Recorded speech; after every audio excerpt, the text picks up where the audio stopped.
जानकीकान्तस्मरणं जय जय राम राम।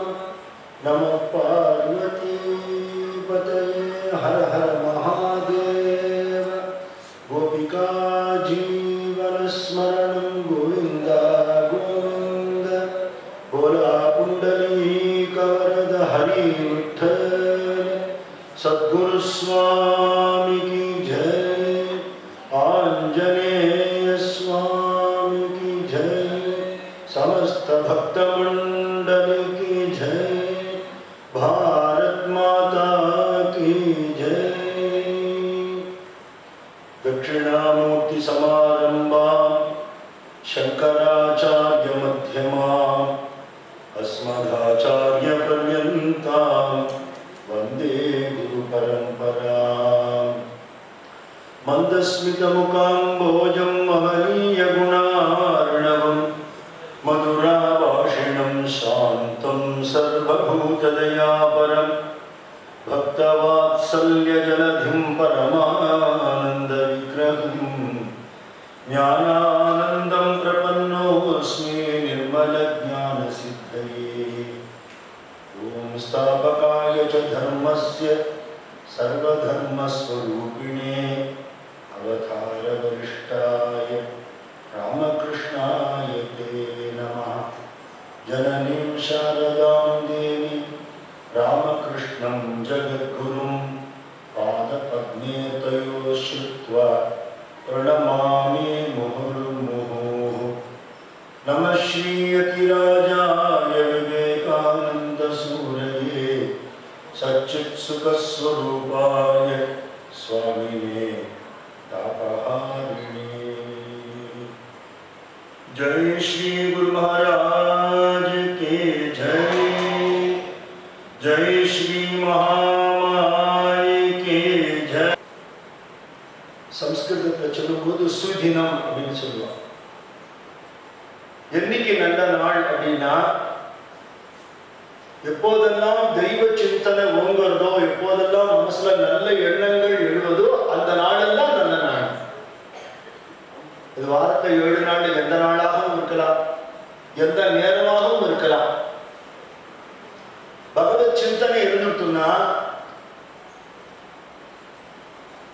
பகவானுடைய திருநாமம் நம்ம நாக்குல வருதுன்னா சாதுக்களை மகான்களை பார்க்கக்கூடிய ஒரு பாக்கியம் கிடைக்கிறதுன்னா நல்லோர் இணக்கம்னு சொல்லக்கூடிய சத்சங்கம்ங்கிறது நமக்கு கிடைச்சுட்டுனா அந்த தினம் நல்ல நாள். ஏன்னா எல்லா நாளும் அது கிடைக்காது.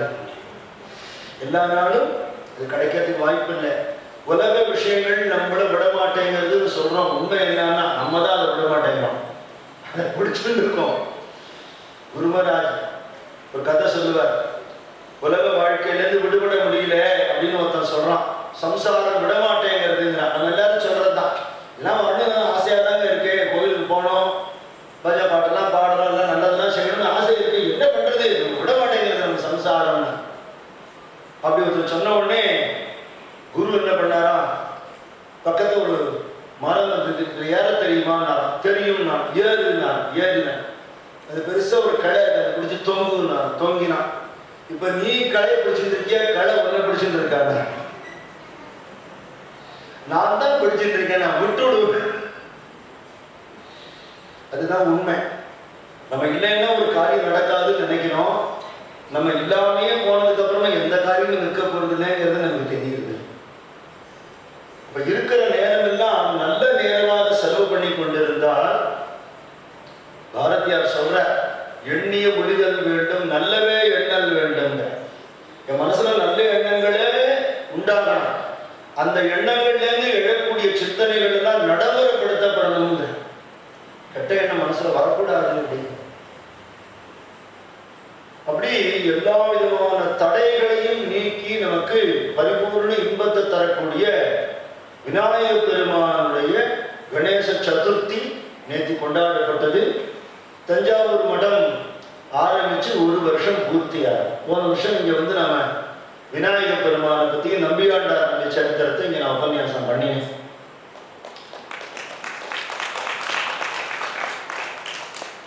ஆனால் 1 வயசு குழந்தைன்னு இந்த மடத்தை சொல்ல முடியுமானா இல்லைங்கிறது நடவடிக்கைகள் காட்டுது.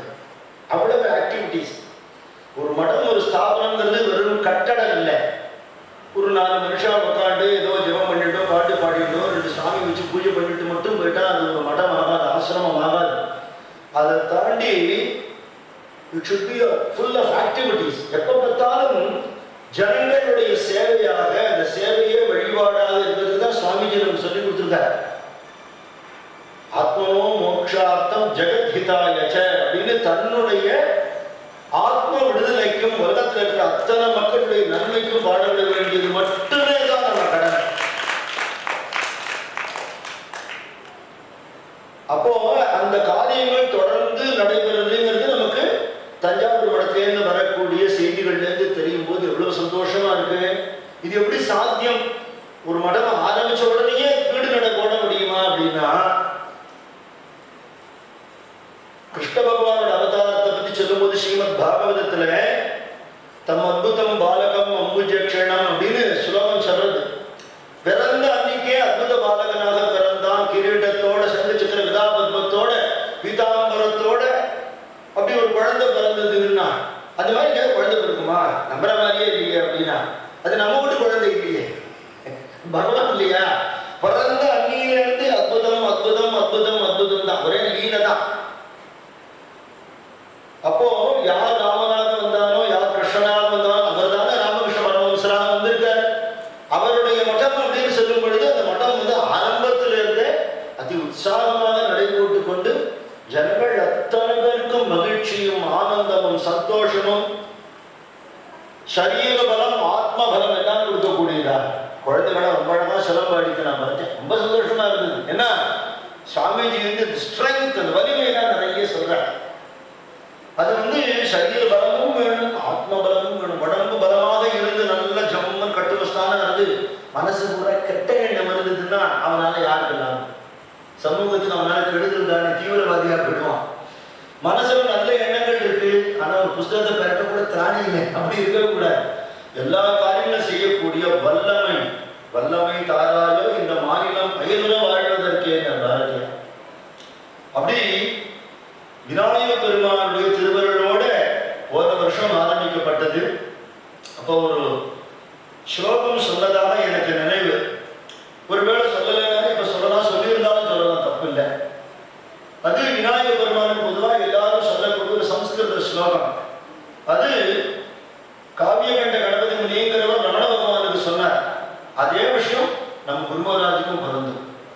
என்னன்னா, சுக்லாம்பரதனம் விஷ்ணும் சசிவர்ணம் சதுர்புஜம் பிரசன்னவதனம் தியாயத்து சர்வ விக்னோபசாந்தயே அப்படின்னு ஸ்லோகம். வெள்ளை ஆடை உடுத்தவர், சுக்லாம்பரதரம்னா வெள்ளை ஆடை உடுத்தவர், விஷ்ணுனா எங்கும் நிறைந்தவர், சசிவர்ணம்னா பௌர்ணமி சந்திரன் மாதிரி நிறம் உள்ளவர், சதுர்புஜம்னா மனுஷாளுக்கு இருக்கக்கூடிய கரங்களை காட்டிலும் அதிக காரியங்களை செய்ய வல்லவர், பிரசன்னவதம் மலர்ந்த முகத்தோடு கூடியவர். அவரை நினைக்கும் போது எல்லா விதமான விக்கிரங்களும் தடைகளும் நீங்கிடுங்கிறது. வெள்ளை உடை உடுத்தவரும் மகாவிஷ்ணு அவதாரமுமே ஆகி எல்லா காரியங்களும் செய்ய வல்லவராக பிரசன்ன முகத்தோடு இருக்கிற குருமகராஜன் அப்படியே வரிக்கு வரி பொருந்தக்கூடியது. விநாயகருங்கிற வார்த்தைக்கே தனக்கு மேல ஒரு நாயகன் இல்லாதவர்னு அர்த்தம். அப்படி எல்லாத்துக்கும் நாயகனாக இருக்கக்கூடிய சாட்சாத் ஸ்ரீ ராமகிருஷ்ண பரமஹம்ச தேவருடைய பரம கருணையால விநாயக சதுர்த்தி அன்னைக்கு ஆரம்பிச்சு 1 வருஷம் கம்பீரமாக இன்னும் எத்தனையோ ஆயிரம் ஆண்டுகளுக்கு காரியங்கள் பண்ண போறது இந்த மட்டம். விநாயக பெருமானுடைய லீலைகள்ல எல்லாருக்கும் தெரிஞ்ச ஒரு சரித்திரம் உண்டு. என்ன, ஒரு சமயம் நாரத மகரிஷி வந்தார் சிவபெருமானை பார்க்கறதுக்கு. ஒரு ஞான பழம்னு சொல்லி ஒரு பழம் எடுத்துட்டு வந்தார். 2 பசங்க இருக்கிற வீட்டுல ஒரு பழத்தை கொடுத்தா சண்டை தானே வரும். சரி, அதனால என்ன கட் பண்ணி கொடுத்துடலாங்க, அந்த பழத்தை கட் பண்ணக்கூடாது ஒரு கண்டிஷன் வேற போட, வம்பு தானே இருக்கிறது. ஒரு பழம், பசங்க 2 பேர், இதை நறுக்கி கொடுக்கப்படாது. இந்த 2 பசங்கள யார் ரொம்ப சிறந்த வாழ்க்கை கொடுக்கணும்னா நிச்சயமா சண்டை வரணும் தம்பிக்குள்ள இல்லையா?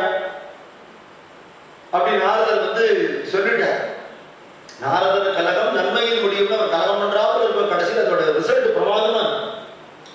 சிவபெருமான் என்ன சொன்னார், இதை எப்படி நான் கொடுக்கறதுன்னு, இந்த உலகத்தையே சீக்கிரம் சுத்தி வர்ற குழந்தைக்கு இதை கொடுத்துருங்கன்னு சொன்னார். சரின்னு அதையே நிபந்தனையா சுவாமி போட்டார். முருகப்பெருமான் சட்டுன்னு மயில் மேல ஏறி கிருன்னு கைவிட்டார். வர வேணும் மயில் மேதிலே முருகா வந்தருள் புரிய வேணுமே, முருகா வர வேணும் மயில் மேதிலே. சட்டு கூப்பிட்டோட வரணும், மயில் மேல வா நம்மளே கூப்பிடுறோம். விறுவிறுவிறுன்னு கிளம்பிட்டார். அவரோட ஃபிளைட் அதுல போயிட்டார். அண்ணா பாவம் நல்ல பெரிய உடம்புக்கார பிள்ளையார், கையில எப்பதாலும் குழக்கடை வச்சு சாப்பிட்டுட்டே இருக்கார். அவரால் வேகமா நடக்க முடியாது. சரி வண்டியாவது நல்ல வண்டியான்னு பார்த்தா ஒரு மூஞ்சூர் வாகனம், என்னைக்கு ஏறி எங்க சுத்துறது. அவர் கிளம்பிட்டார். அவர் கிளம்பி ரொம்ப நேரம் கழிச்சுட்டு அவர் சீட்டை விட்டு எழுந்திருந்தார். கையில இருக்கிற குழக்கட்டை நிதானமா சாப்பிட்டு எழுந்திருந்து அம்மாவையும் அப்பாவையும் 3 பிரதட்சணம் பண்ணினார். பழத்தை வாங்கி திருப்பி வந்து உட்கார்ந்துட்டார். அவர் எல்லாரும் சுத்திட்டு திருப்பி வந்தார். பார்த்தா பழம் அண்ணா கைக்கு போயிடுச்சு. அவர் இடத்தோடு எந்த மாதிரியே தெரியலையே, எப்படின்னு கேட்டா அவர் சொன்ன, முருகா உலகமெல்லாம் சுத்துறதுக்கு நீ போன, சுத்திட்டு வந்துட்டேன். நான் யோசனை பண்ணேன், எல்லா உலகமும் அம்மா அப்பாட்ட தானே இருக்குப்பா. ஏன்னா அம்மா அப்பாவை சுத்தினா உலகத்தை சுத்தினாப்லேன்னு தோணித்து சுத்தினா பழத்தை வாங்கிட்டேன். இதுல இன்னைக்கு எடுத்துக்கொள்ள வேண்டிய தத்துவம் என்ன அப்படின்னு கேட்டா, இதெல்லாமோ நம்ம தெரிஞ்சுக்கிறோம், உலகமெல்லாம் சுத்துறோம், என்னென்ன அறிவு இல்லாமோ நம்ம படிக்கிறோம், தெரிஞ்சுக்கிறோம். தெரிந்து கொள்ள வேண்டியது எங்க இருக்குன்னா நம்ம பக்கத்திலேயே இருக்கு. நம்ம தர்மத்தை, நம்ம கலாச்சாரத்தை நம்ம தெரிந்து கொள்ளாததான் இவ்வளவு கேட்டுக்கும் காரணம். இதை சொல்றதுதான் சுவாமிஜி சிக்காகோ போறேன். அம்மா அப்பாவுக்குள்ள உலகம் இருக்குங்கிறாப்புல, மாதாஜ பார்வதி தேவி பிதா தேவம் மகேஸ்வரா பாந்தவாகா சிவபக்தாச்ச சுதேசோ புவனத்தரியம்னு இந்த பாரத திருநாடு தான் நம்மளுடைய தாய். இங்க இருக்கக்கூடிய இத்தனை ஞானிகளும் மகான்களும் தான் உபதேசம் பண்ணக்கூடிய தந்தை ஸ்தானத்துல இருக்கா. நம்ம தேசத்து மகான்களை மறந்துட்டு, ரிஷிகளை மறந்துட்டு, நம்ம தர்மத்தை மறந்துட்டு, தேசபக்தியும் தெய்வ பக்தியும் இல்லாமல் எவ்வளவு படிச்சு எவ்வளவு சம்பாதிச்சாலும் எத்தனை கோடி ரூபாய் இருந்தாலும் மண்ணுக்கு தான் சமம். விநாயகர் படம் வாங்கிட்டாங்கிற சரித்திரத்துக்குள்ளுக்குள்ள இருக்கிறது என்னன்னா, எந்தையும் தாயும் மகிழ்ந்து குலாவி இருந்தது நின்னாடே, அவர் முந்தையர் 1000 வாழ்ந்து முடிந்து இருந்தது நின்னாடே, அவர் சிந்தையில் 1000 எண்ணம் வளர்ந்து சிறந்தது நின்னாடே, இதை வந்தே மாதரம் என்று வணங்கிடுவோங்கிற பாரதியார் இல்லையா? நேற்றுக்கு சதுர்த்தின்னு சொன்னா இன்னைக்கு பஞ்சமி. என்ன பஞ்சமினா ரிஷி பஞ்சமின்னு இன்னைக்கு ரொம்ப உயர்ந்த தினம். இந்த தேசம் மகான்களால ஆன தேசம். சுவாமிஜி அமெரிக்கா போன போது வெளி பொருட்களால தன்னுடைய அறிவுனால வெளிநாட்டுக்கார என்னென்ன சாதிச்சான்னு பார்த்தார். இதை விட அதிகமாக நம்ம முன்னோர்கள் உள்ளுக்குள்ள இருக்கிற ஆத்மசக்தியால சாதிச்சிருக்காங்கிறது அங்க வெளி உலகத்துக்கு பிரகடனம் பண்ண வேண்டிய நிலை. அங்க சயின்டிபிக் டெவலப்மெண்ட், விஞ்ஞான முன்னேற்றம். இங்க டெவலப்மெண்ட் த்ரூ சயின்ஸ், விஞ்ஞான முன்னேற்றம்.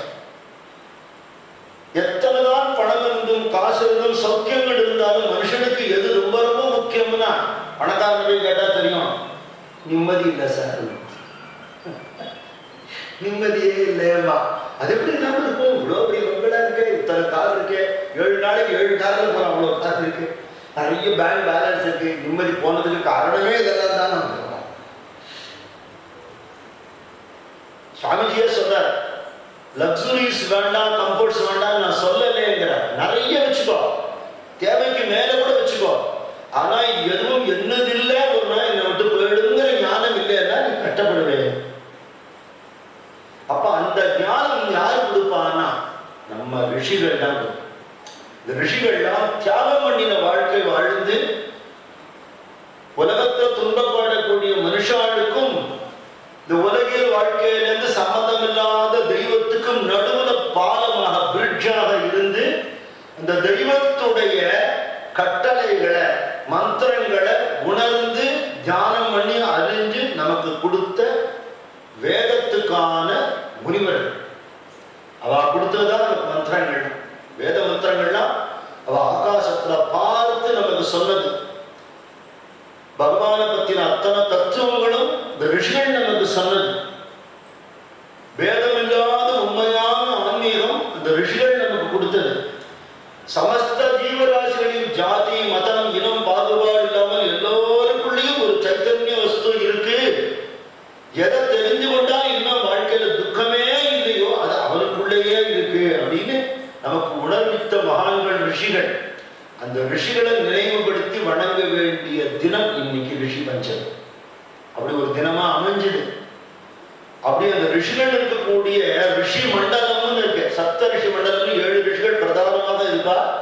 அவ ஒரு மன்வந்தரத்துக்கும் மாறிக்கொண்டே இருக்கா. சந்தியாவன மண்டலத்தை அத்ரி பிருகு குத்ச வசிஷ்ட கௌதம காஷ்யபர்னு சொல்றோம். 7 ரிஷிகள் பேட்ச் மாறிட்டே இருக்கா. அந்த 7 ரிஷிகளுடைய தவம் இந்த உலகத்தை காப்பாற்றுறதுன்னு அர்த்தம். ரிஷி மண்டலம் ரொம்ப பெருசு. அந்த ரிஷி மண்டலத்துல இருந்த ஒரு ரிஷி ஆழ்ந்த தவத்துல இருக்கார். தேஜோமயமான ஒரு அருட்பெரும் ஜோதி, அந்த ஜோதியிலிருந்து ஒரு அழகான குழந்தை வெளிப்பட்டு அந்த குழந்தை அந்த ரிஷிகள்ல ரொம்பவும் தவத்துல மேன்மையோடு இருக்கிற ரிஷியோட கழுத்தை கட்டிக்கிறது. அந்த குழந்தையுடைய தெய்வீக ஸ்பர்சம் பட்ட உடனே தவத்துல இருந்த ரிஷி லேசா கண்ணை திறந்து பார்க்கிறார். இந்த குழந்தை அவரை பார்த்து சிரிக்கிறது, அவரும் அந்த குழந்தையை பார்த்து சிரிக்கிறார். நான் பூமிக்கு போறேன், நீயும் வான்னு சொல்றது. சரின்னு தலையாட்டார். இது குரு மகாராஜ் தன்னுடைய திவ்ய ஞானத்துல பார்த்த காட்சி. அந்த குழந்தை தான் தான்ங்கிறதும் அந்த ரிஷி சுவாமிஜி விவேகானந்தர்ங்கிறதையும் பின்னாடி குரு மகாராஜ் அறிவிச்சார். அப்ப நவீன காலத்து ரிஷியாக இந்த உலகத்துக்கு எது தேவையோ அது உபனிஷத்திலிருந்து எடுத்து சொல்லக்கூடியவராக, பாரத தேசத்துக்கும் பாரத தேசத்தோட பெருமையை சொல்லக்கூடியவராக, பாரத தேசத்தை பத்தி ரொம்ப தவறா நினைத்து ரொம்ப மூட நம்பிக்கைகள் இருக்கக்கூடிய இடம், ஏழைகள் அறியாமையில் இருக்கக்கூடியவா, மாந்திரீகத்தில் இருக்கக்கூடியவா, தன் குழந்தைய பலி கொடுக்கக்கூடியவா, முதலைக்கு தூக்கி எறியக்கூடியவா, தேர் சக்கரத்துல குழந்தைகள் விட்டறியக்கூடியவா, பெண்களை கொடுக்கக்கூடியவா, அப்படின்லாம் தவறான பிரச்சாரம் பண்ணப்பட்டு நம்ம தேசத்துக்கு ரொம்ப மட்டமாக மேல்நாட்டுக்காரான் சொல்லக்கூடியவா நினைச்சிட்டு இருந்த காலத்துல அவ்வளவும் பொய்யும் சொல்ல முடியாது. சிலது பொய். நம்ம ஜனங்கள் கொஞ்சம் மட்டுப்பட்டு தான் இருந்தா. அவரோட பெருமை தெரியாம தாழ்வுற்று வறுமையை மிஞ்சி விடுதலை தவறை கட்டு பாழ்பட்ட நின்றதானோர் பாரத தேசங்கிற பாரதியம். எல்லா பெருமையும் இழந்து, ஏன் இழந்துட்டோம்? நம்ம பெருமை நமக்கு தெரியல, நம்ம முன்னோர்கள் பெருமை நமக்கு தெரியல, நம்ம தர்மத்தோட பெருமை நமக்கு தெரியல. அப்படி குறைஞ்சு போயிருக்கிற ஒரு காலகட்டத்துல அவர்களுக்கு நம்ம பெருமையை சொல்லி நமக்கும் நம்ம பெருமையை சொல்லும்படியான ஒரு ரிஷியாக விவேகானந்த சுவாமி அவதாரம் பண்ணி அந்த அவதார காரியத்தை அமெரிக்காவில் சிகாகோ நகரத்துல செப்டம்பர் 11ஆம் தேதி 1793 வருஷம் முழங்கின தினம். இன்னைக்கு 128 வருஷத்துக்கு முன்னாடி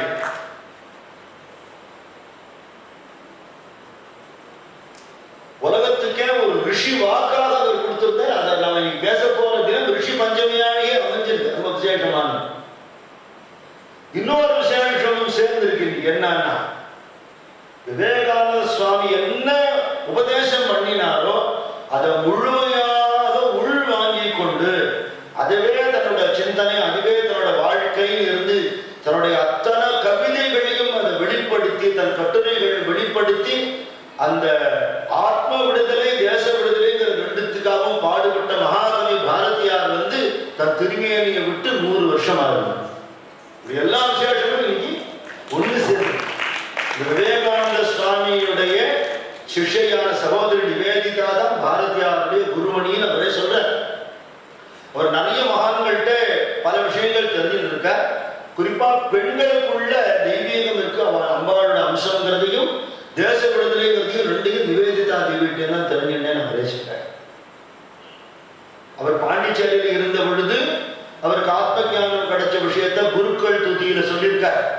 அதுல சொல்லியிருக்கிற ஞான குரு அப்படிங்கிறவர் தபோவனம் ஞானானந்தகிரி சுவாமிகளே தான். பல மகான்கள்கிட்ட அவருக்கு தொடர்பு இருந்திருக்கு. நிவேதிதா தேவிதான் பாரத மாதாவையே அவருக்கு தரிசனம் பண்ணி வச்சு பெண்களை எப்படி நடத்தணுங்கிறது அவருக்கு சொல்லி கொடுத்து அதெல்லாம் அவர் பாடல்கள் இருக்கிறது நம்ம பார்க்கிறோம். பாபேந்திரிய கூட்டத்தையே வேரோடு அருவருக்கக்கூடிய விவேகானந்த சுவாமியுடைய தம்பியை பற்றி பாடும்போது விவேகானந்த சுவாமியோட பிறகு பாரதியார் சொல்ற.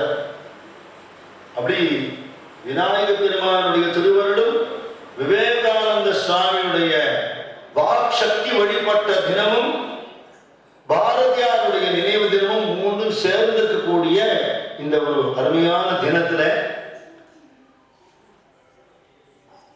அந்த புண்ணிய சம்பவத்தை நினைவு கூறக்கூடிய ஒரு பாக்கியம் நமக்கு இருக்கு. ஏதோ அமெரிக்கா போனா பேசிவிட்டால் ஏதாவது பிரமாதமா கை தட்டினாலும் ஒரு சாதாரண சம்பவம் இல்லை. இன்னைக்கு எல்லாரும் ஃபாரின் போறா, சர்வசாதாரணமா போறா, யாரோ கூப்பிட்டு போறா, இல்லை இவாள ஏற்பாடு பண்ணிட்டு போறா. அது மாதிரி இல்லை. அந்த சம்பவத்துக்காக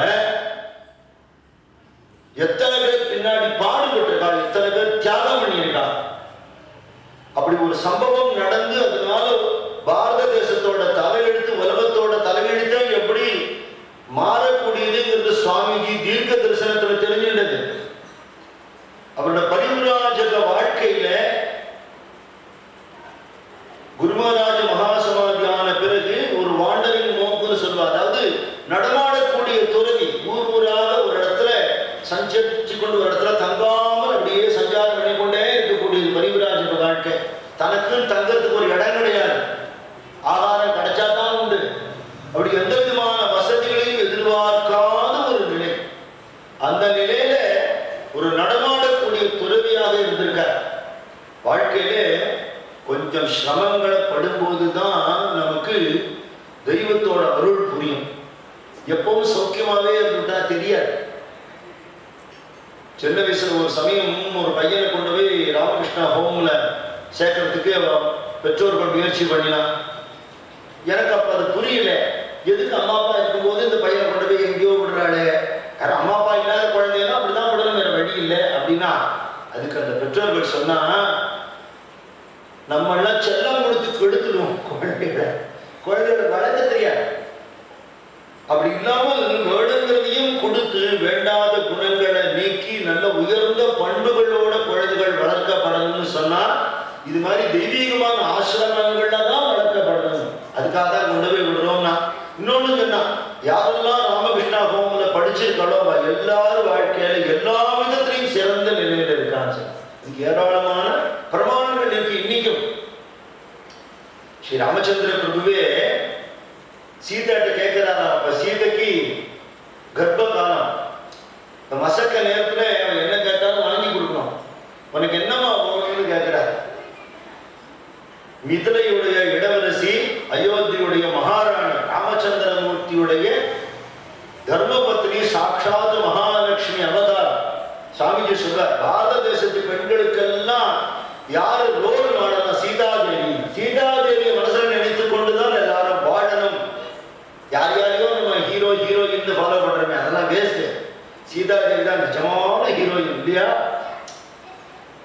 அவ கேட்கிறா ராமர்கிட்ட, எனக்கு நகை வாங்கி கொடுக்கணும், வாங்கி கொடுத்துட்டு போக்குற, புடவை வாங்கி கொடுக்கணும், வாங்கி கொடுத்துட்டு போக்குற.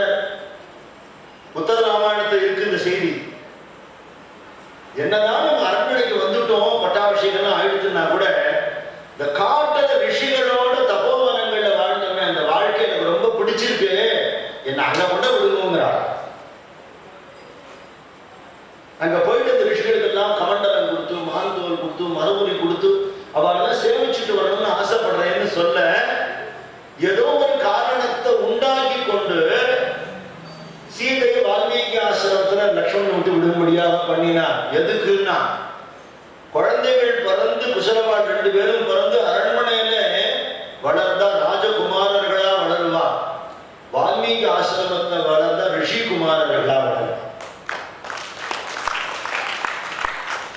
அப்படி ராமர் ஒரு எண்ணத்தோட உலகத்துக்கே ஒரு சக்கரவர்த்தியா இருந்த ஏக சக்கராதிபதி, எல்லா விதமான வசதிகளும் உண்டு.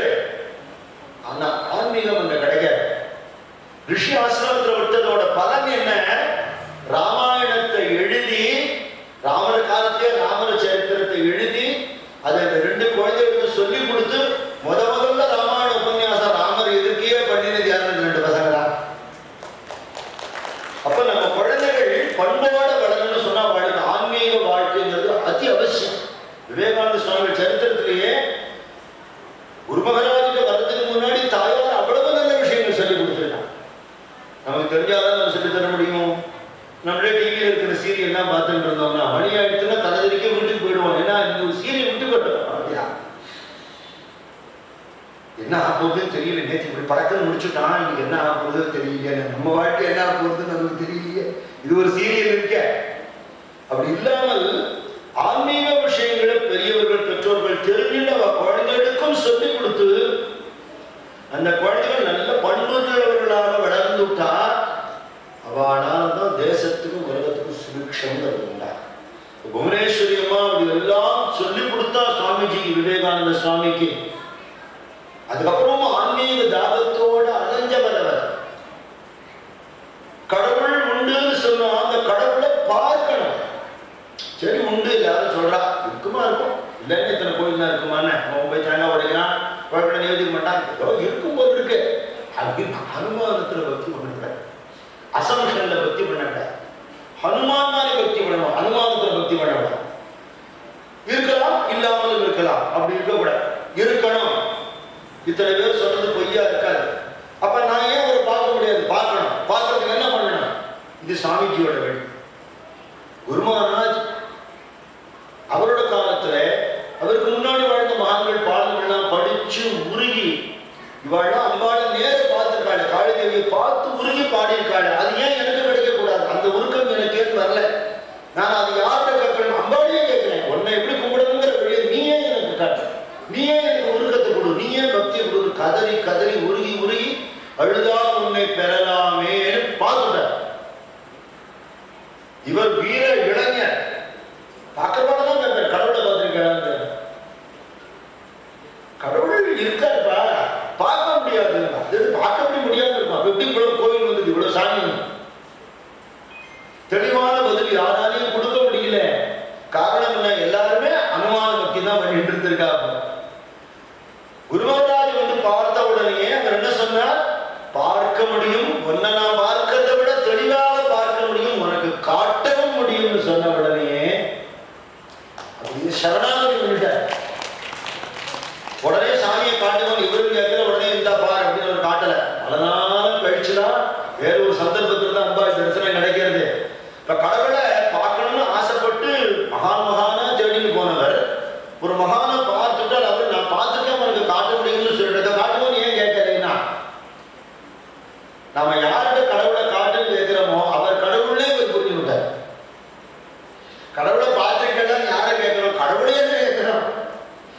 அதுக்கப்புறம் குருமராஜ் கருணையால அம்பிகையை நேருக்கு நேர் பார்த்த பிறகும், தேவதா தரிசனங்கள் கிடைத்த பிறகும், இந்த எல்லா வடிவங்களும் எங்கிருந்து உற்பத்தி ஆகும் அந்த குருதேவரே வழிபடும் தெய்வம்னு மடத்துக்கு காட்டி கொடுத்தார் சுவாமிஜி. அப்ப தியாகம் பண்ணினால்தான் தெய்வத்தோட அருளை அடைய முடியும். அப்படிங்கிறதுனால எல்லாம் படிச்ச இளைஞர்கள் வாழலாம், உத்தியோகத்துக்கு போய் ஆயிரக்கணக்கில் சம்பாதிக்க முடியும். ஆனா இந்த பொருள் சம்பாத்தியத்தை சம்பாத்தியம் முக்கியம் இல்லையா? பொருள் சம்பாதிச்சுட்டா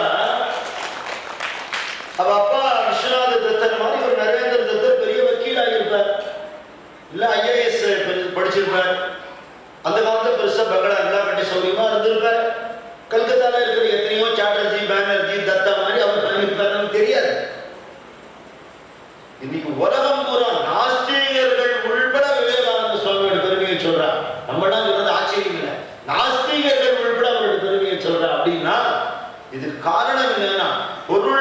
நாட்டம் இல்லாமல் அருள் நாட்டத்தோடு தேடி தேடி ஓடி தான் கண்டுபிடிச்ச அந்த ஞான செல்வத்தை அத்தனை பேருக்கும் வாரி கொடுத்தது.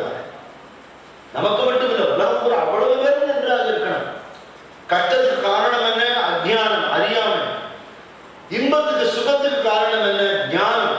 ஏன்னா யார்கிட்டேருந்து இவ்வளவு நல்லது நமக்கு வரணுமோ, யாருடைய கருணையான நம்ம வாழ்க்கையில் கொடுக்கிற செல்வமோ ஆரோக்கியமோ தீர்க்க ஆயுசோ கொடுக்கிற நல்லதெல்லாம் கிடைக்கணுமோ, அவர் நமக்குள்ளேயே இருக்கார் அப்படிங்கிறது தெரிஞ்சுக்கிறது இவ்வளவு பெரிய விஷயம் இல்லையா?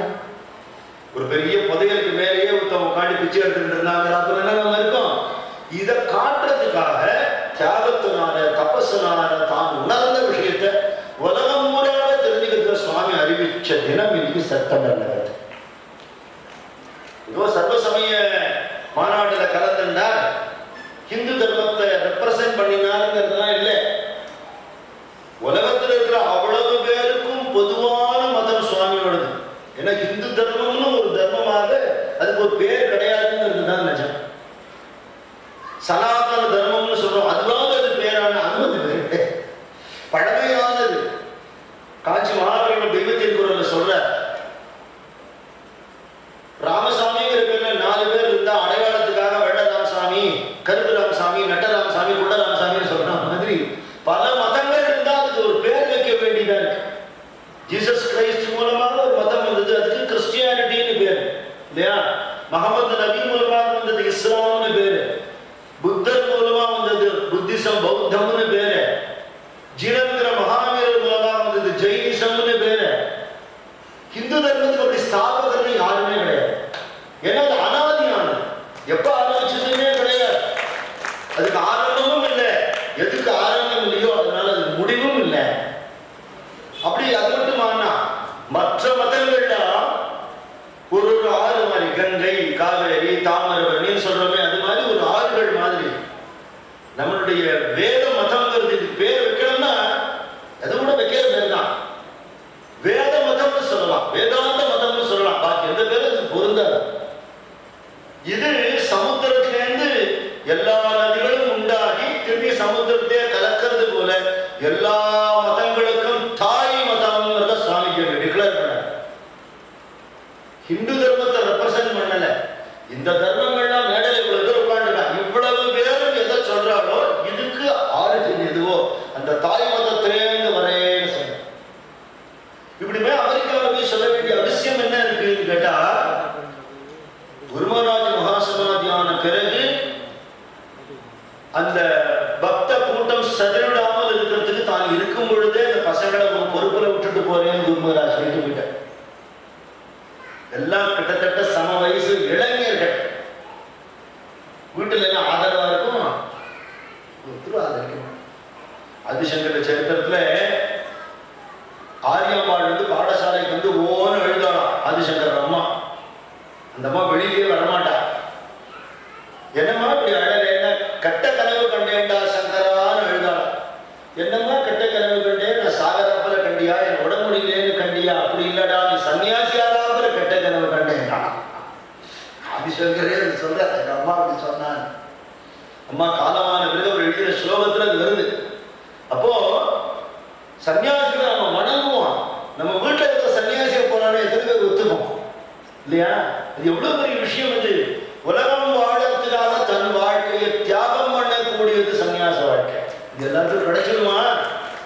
அப்படிப்பட்ட வாழ்க்கைக்கு இந்த இளைஞர்களை தயார் பண்ணி ரணவம்சர் போட்ட விதைய விருட்சமாக்கினார் சுவாமி. தங்கத்துக்கு இடம் இல்லை. ஒரு பேய் பெண்களாக வாடகை எடுத்துட்டு வாடகை கொடுக்கறதுக்கும் கிரகஸ்த பக்தாள் யாராவது இல்லற பக்தாள் கொடுத்தாதான் உண்டு. ஒருவேளை சாப்பாட்டுக்கு வழி இல்லை. ஆனா அந்த நாட்கள் ஆனந்தமயமான நாட்கள்னு பின்னாடி அவரே சொல்ற. தியானம் பண்ணிக்கொண்டு, நாமசங்கீர்த்தனம் பண்ணிக்கொண்டு, வேதாந்த விஷயங்களை படிச்சு கொண்டு, பேசிக்கொண்டு, தெய்வீகமாக அந்த இளைஞர்கள் 10-12 பேருக்கு ஒரே ஒரு வேஷ்டி தான். யாரு நீ வெளியில பிக்ஷைக்கு போனோமோ அவன் அந்த வேஷ்டியை கட்டிப்பா, பாக்கி பேர்லாம் கோமணத்தோட உள்ளுக்குள்ளேயே இருக்கும்.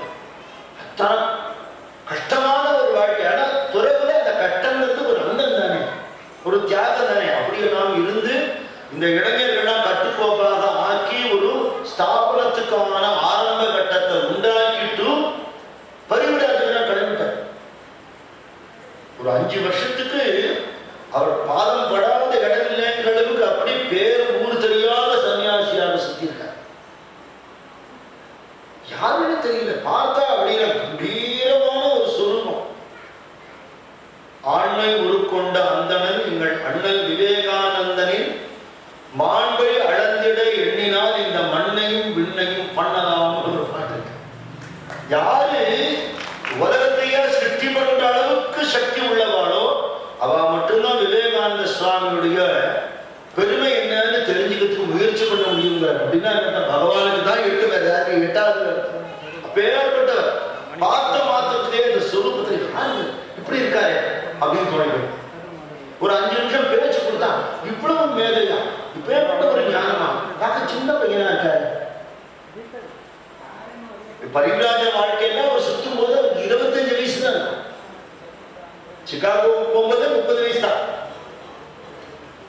அப்ப தன் வாழ்க்கையில ஒரே ஒரு வினாடி கூட வீணாக்காமல் ஒருத்தர் வாழ்ந்திருந்தா தானே அவ்வளவு சின்ன வயசுல பேர்பட்ட ஒரு ஞானம் கிடைக்கிறது.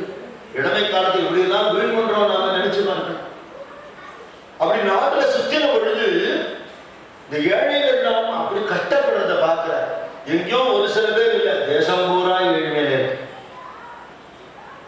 பாரதியார் பாட நெஞ்சு பொறுக்குதில்லையே இந்த நிலை கெட்ட மனிதரை நினைத்து விட்டாருங்கிறார். 5 சாவார் இவர், 5வது பொருள் இல்லை அவனியிலே கஞ்சிக்கும் வழி ஐயா. ஏன் நீ கஞ்சி கூட வழியினால திண்டாடும் காரணம் தெரியாதுங்க. அப்பேற்பட்ட நிலைமை சுவாமிஜியோட மனசுல இந்த கொதிப்பெல்லாம் பாரதியார் பாட்டாக எழுதுற. இவன் உழைப்பா, உழைப்போட பலனை வெள்ளக்கார சொல்லணும்னு வருவான். புழுக்கள் மாதிரி ஜனங்கள், வியாதி, வெற்றி, அவஸ்தை. நம்ம தேசம், நம்ம மண்ணு, நம்ம மக்கள் அதோட பலனை அனுபவிக்க முடியாதபடிக்கு எவனோ அறுவடை பண்ணிட்டு போயிட்டு இருக்கான். இங்க இருந்து அவனோட தேசத்துக்கு தானியங்கள் அனுப்புறான். லட்சக்கணக்கான பேர் ஒரு சாப்பாடு இல்லாம கஷ்டப்பட்டிருக்கான். ஒரு சில செய்திகள்லாம் படிக்கும்போது மனசு வேதனையா இருக்கும்.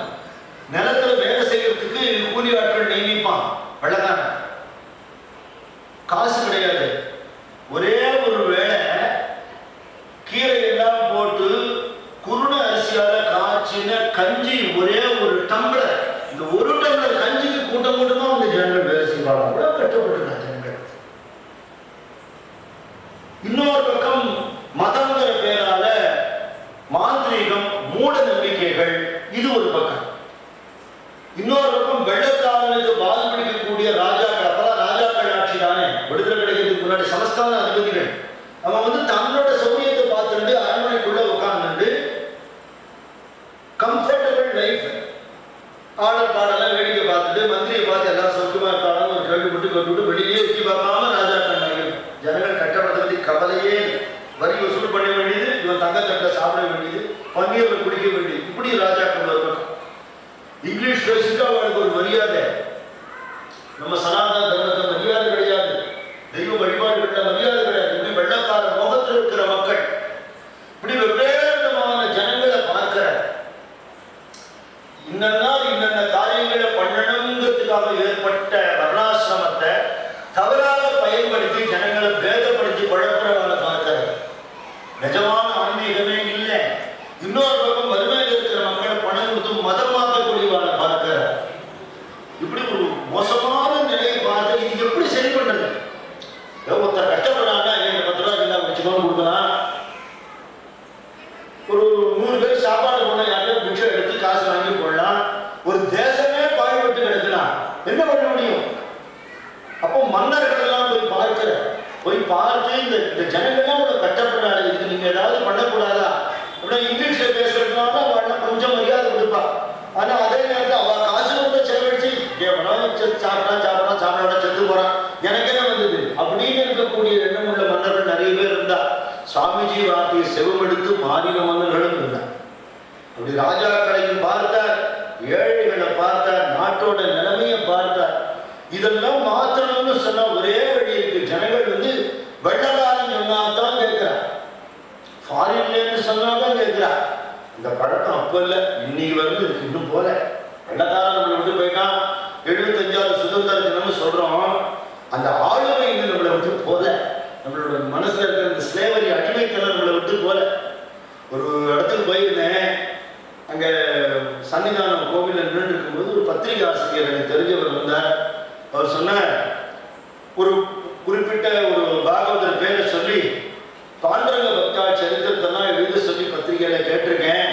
அவர் பிடி கொடுத்தே பேச மாட்டேங்கிறார், அது வந்தா நல்லா இருக்கும்னா. நான் என்ன நினைச்சுட்டேன், அப்பாவியா அதனால என்ன பரவாயில்ல, அவருக்கு டைம் இல்லையோ என்னமோ, நான் உடனே எழுதி தரேன் அப்படின்னு சொன்னேன். எனக்கு தெரியுமேங்கிறதுனால அவர் ஏழை பார்த்தார். ரொம்ப வருஷம் முன்னாடி இப்போ இல்லை, நீங்க எழுதினா அதை படிக்கிற மாதிரி இருக்கணுமே அப்படின்னு. சரி ஏண்டா கேட்டோன்னு. அதுக்கப்புறம் பல வருஷம் கழிச்சு வெளிநாட்டெல்லாம் போய் நான் பஜனை கதையெல்லாம் பண்ணிட்டு வந்துட்டேன். அப்ப அவர் அதே கோவிலுக்கு வந்தார். எங்கிட்ட வந்து கேட்கிறார், நீங்க ஏதாவது எழுதுகிறாங்க. ஆள் அதே மாறுதல் இல்லை, என்ன ஃபாரின் போயிட்டு வந்துட்டாங்க. சுவாமிஜி காலத்தையும் இந்த பிரச்சனை இருந்து அங்க போயிட்டு வந்து சொன்னாதான் நம்ம மக்கள் கேட்பா, நம்ம மன்னர்கள் கேட்பா. இந்த ஜனங்களோட வாழ்க்கையை மாற்றணும். கண்டதே காட்சி கொண்டதே கோலம்னு வாழக்கூடிய மன்னர்கள், என்னமோ என் தலையிட்டு நான் கஷ்டப்படுறேன் பட்டுட்டு போறேன் அப்படிங்கிற ஏழை ஜாலியன் வாலாபாக் கொடுமை தான் கொதிக்கும் மனசு இல்லையா? எப்படி மிருகங்களை சொல்ற மாதிரி சுட்டு கொண்டிருக்கான். இத்தனை பெண்கள் குழந்தைகள் இந்த தேசத்துல ஏன் கேட்க முடியாம இருந்தது. இதை ஏன்னு கேட்டவா பாரதியார், வஉசி, சுப்பிரமணிய சிவா இருக்கிறவங்க எவ்வளவு கட்டப்படாத இந்த சரித்திரத்தை நம்ம பார்க்கணும். தேசத்துக்கு உழைச்ச அவ்வளவு பேரும், மகாத்மா காந்தியிலேருந்து நேதாஜியிலேருந்து பாரதியார்லேருந்து எல்லாரும் சொல்றது என்ன, இந்த தேசிய உணர்வை எங்களுக்கு கொடுத்தது விவேகானந்த சுவாமி ஜனார். அவருடைய வார்த்தைகளை படிச்சுதான் எங்களுக்கு தேசிய உணர்வு வந்தது. கூட வஉசியோட 150வது பிறந்தநாளை கொண்டாடினா, யாரோ ஒரு கடவுள் நம்பிக்கை இல்லாத ஒரு ஆசாமி ஒரு அறிக்கை விட்டார். வஉசியோட குரு அவருடைய கடவுள் நம்பிக்கை இல்லாத கட்சியோடைய தலைவர் தான் வஉசியோட குருன்னா. இது மாதிரி எந்த புஸ்தகத்திலுமே இல்லை. உண்மைக்கு மாறான தகவல். நிஜம் என்ன, நம்ம சசி மகாராஜ் தான் அவருக்கு தேசிய பக்தியை கொடுத்தவர். ராமகிருஷ்ணானந்த சுவாமி தான் வஉசி வேதாந்த புஸ்தகம் படிச்சுட்டு இருந்து இந்த உலகம் பொய் அப்படிங்கிற ஒரு தத்துவத்தில் இருந்தவரை, பொய் தான்பா, பொய்னு ஆகும்போது பொய், இப்ப பொய் இல்லை. இப்ப இந்த தேசத்துக்கு நீ பாடுபடணும்னு சொல்லி தேசிய உணர்வை கொடுத்து ஒரு கப்பலோடைய தமிழன்னு ஆனதுக்கு காரணமே நம்ம சசி மகாராஜ். ராமகிருஷ்ண இயக்கம் என்ன பண்ணிச்சுன்னா, இந்த தேச விடுதலைக்கான ஒரு விதையை போட்டுது, ஆத்ம விடுதலைக்கான விதையையும் போட்டுது. இப்படி எல்லா இடமும் சஞ்சாரம் பண்ணி சுவாமிக்கு பார்த்துட்டு இதுக்கு வழி என்னங்கிற ஒரு எண்ணத்துல இருக்கிறத அயல்நாட்டுக்கு போய் சொன்னா கேட்பா. எந்த நாட்டுக்கு போகுது, எப்படி போகுது, எப்போ போறது, இங்க யார் இருக்காங்க, நமக்கு தெரிஞ்சவன் யாராவது வேணாமா, பாஷை தெரியும், இங்கிலீஷ் பேசிவிடலாம், தங்கிறதுக்கு இடம் வேணாமா, எவ்வளவு கேள்விகள் இருக்கும். அதை ஒண்ணுமே நம்ம வட இந்தியா ஏதோ ஒரு கிராமத்துக்கு போறோம்னால யோசனை பண்ணுவோம், எப்படி போறதுன்னு தெரியலையே, பாஷை தெரியலன்னு என்ன பண்றது, அங்க எப்படி சாப்பாடு கிடைக்கும், எங்க தங்குறது, கடல் கடந்து போறதுக்கு கற்பனை பண்ண முடியாத ஒரு காலம். ஆனா போகணுங்கிற எண்ணம் மனசுல எதுக்காக, தனக்காக, இந்த தேசத்துக்காக, இந்த தேசத்துல இருக்கிற மக்களோட தலையெழுத்தை மாற்றத்துக்காக. ஒரு தனியாளாக ஒன்றும் பண்ண முடியாது. ஒரு ஸ்தாபனம், ஒரு இயக்கம் இருந்தா தான் பண்ண முடியும்.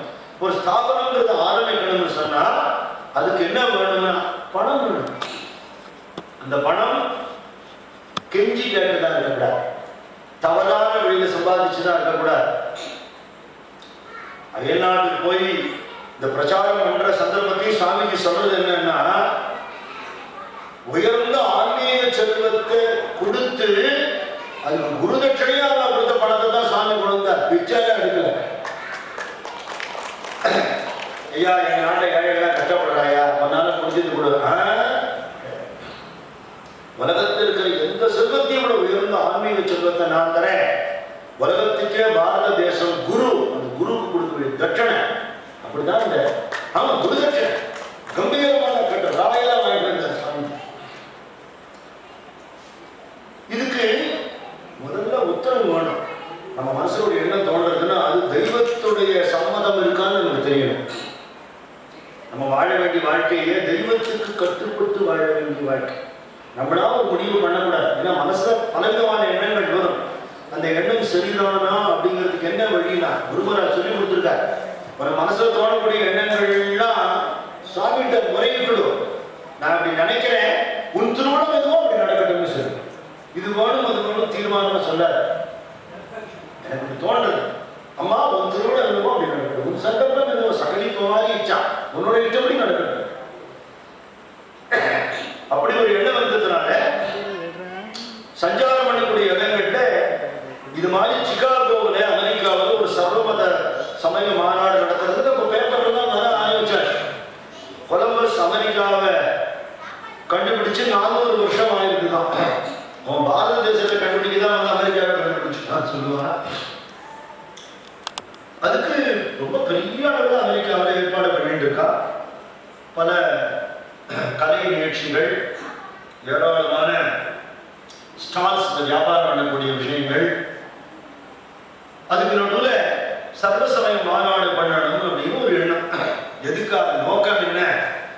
உலகத்தில் இருக்கிற மதத்திலேயே சிறந்தது கிறிஸ்துவ மதம்னு ஸ்தாபிக்கிறாங்க.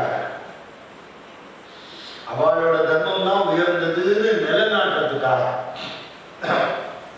அப்போ பிரசித்தமான மதமாக இருக்கக்கூடிய பௌத்தமோ ஜெயினமோ ஜோராஷ்டிர மதம் யூத மதம் எல்லாம் பார்த்தீங்கன்னா அந்தந்த பிரதிநிதிகளுக்கெல்லாம் அழைப்பு. அப்போ அவருடைய ஸ்தாபனத்திலேருந்து ஒருத்தர் அனுப்புறாங்க. பாரத தேசத்திலேருந்து எங்க இந்து தர்மத்துக்கு இவர் பிரதிநிதி அனுப்புறோம்னு சொல்றது ஒரு ஆள் கிடையாது. பல காரணங்கள். என்ன? உள்ளுக்குள்ளே பிளவுபட்டு போயிருந்ததுனால இதுக்கு ஒரு தனி தலைவர்னு ஒருத்தர் சொல்ல முடியல. அப்படி இருந்தா தானே அவர் அனுப்புவார். ஒரு ஸ்தாபனம்னா இந்த மடத்துல அந்த மடத்துல ஆகாது, இந்த சம்பிரதாயத்துக்கு அந்த சம்பிரதாயத்துக்கு ஆகாது, இவாளுக்கு அவளுக்கு குத்துக்காது, இப்படியே யாரு பாயிண்ட் அவுட் பண்றது இல்ல. அடுத்தது என்ன? வெளிவலகம் தெரிந்து கொள்ளாத பூமிக்கடியில் இருக்கிற தங்கப்பாடம் போல சாமிஜி இருந்தார். சாமியோட வெகுமை யாருக்குமே தெரியாது. அவரும் நான் கிளம்புறேன் அப்படின்னு தன்னை காட்டிட்டு கிளம்புற சொல்லும் போதுதான் சொல்லுவோம், மைசூர் மகாராஜா இருக்கிறவாழ்னா நீங்க போங்க, நாங்க எங்களால் முடிஞ்சு செய்யறோம் சொல்லியிருக்கான். ஆனா எனக்கு உத்தரவு கிடைக்கட்டும்னு சொல்ற. தமிழகத்துக்கு வர சென்னை தான் பரம பாக்கியம் பண்ணிட்டு இருந்த. குறிப்பா அவருடைய இளம் பக்தர்கள், அதுல குறிப்பா அரசியல் அவள்லாம் இவர் எப்பேற்பட்டவர், இவர் ஒரு சாதாரண நடமாடக்கூடிய ஒரு துறவி கிடையாது, இவர் நடமாடும் அவதார புருஷர்னு தெரிஞ்சின்றவர். அந்த காலத்திலையும் சாமானியப்பட்டவர் இல்லை. இவர் அனுப்பணுங்கிற எண்ணம் தெரு தெருவா போய் வசூல் பண்ணியிருக்கார். அவர் அமெரிக்காவுக்கு அனுப்புறது அதெல்லாம் சரித்திரத்தில் சொல்லப்படுது. ஒரு 2-3000 ரூபாய் சேர்ந்துருக்கிற 3000 ரூபாய் நீ பெரிய அமௌண்ட் இல்லையா, கொடுத்துருவோம் ஏழைகளுக்கு, எனக்கு உத்தரவு வரலைங்கிற. அதுக்கப்புறம் அவர் சென்னையிலே இருக்கும் பொழுது ஒரு சமயம் குருமகராஜ சமுத்திர கரையிலே நடந்து போறாப்பலையும் சமுத்திரத்தை இறங்கி நடந்து இவரை பார்த்து வான்னு கூப்பிடுறாப்புல இவருக்கு ஒரு திவ்ய சொப்பனம், ஒரு கனவுன்னு சொல்ல முடியாது, விழிப்புக்கும் கனவுக்கும் நடுவில் இருக்கிற நிலையில அவருக்கு கிடைச்ச ஒரு காட்சி. அப்ப குருமகராஜா நம்மளை வந்து கடல் கடந்து போக சொல்றாரா? கடல் கடந்து போறதுங்கிறது அப்ப வந்து ஒத்துக்கொள்ள முடியாத ஒரு விஷயம். அந்த காரணம் என்ன? நம்ம கடைப்பிடித்து இருக்கக்கூடிய அனுஷ்டானங்கள், நம்ம தர்மங்கள், ஆச்சாரங்கள்லாம் போயிடுவோங்கிற ஒரு பயம். அப்படி இருந்தது ஒரு காலம். அப்படி போனா அவள் வந்து தர்மத்திலேருந்து விலகிவிட்டான்னு அர்த்தம். அப்படின்னு தர்மங்கிறது என்ன? ஆச்சார பிரபவோ தர்மோ தர்மஸ்ய பிரபுரச்சுதான்னு இறைவனை உணர்வது ஒண்ணுதான் தர்மம். பாக்கினா அது அங்கம் தானே இல்லையா? மனத்துக்கள் மாசிலனாதல் அனைத்தரன் ஆகுல நீர விடுறார் வள்ளுவர். ஹிருதயம் சுத்தமா இருக்கணும். இந்த சுத்தமான கண்ணாடியில் உள்ள இருக்கிற பகவான் தெரியவர். பாக்கி வெளியில இருக்கக்கூடிய டம்பங்களுக்கெல்லாம் ரொம்ப வேல்யூ கொடுக்காதே அப்படின்னு. அப்படின்னா கொடுத்துன்றதுனால யாரும் அனுப்புறதுக்கு ஆள் இல்லை. அதுக்கப்புறம் வேற சில சமஸ்தானங்கள்ல உதவி பண்றேன்னா பல இடங்களில் சஞ்சாரம் பண்ணியிருக்கேன். சாமியோட சரித்திரத்தில் அவருடைய பரிவிராஜக வாழ்க்கை, மரத்தடியில் படுத்துட்டு இருக்கார், மலை குகைகளில் இருந்திருக்கார், பெரிய பெரிய அரண்மனையில இருந்திருக்கார். அரண்மனையில் ராஜாலாம் சேவை பண்ணாலே எங்கேயே போய் செட்டில் ஆயிடலாமே நம்மள மாதிரி நினைப்பான். அவர் எங்க வசதி இருக்கோ அப்படின்னு கலந்துடுவார். அடுத்த எதுக்கும் கட்டுப்படாதவர், பற்றற்ற துறவி.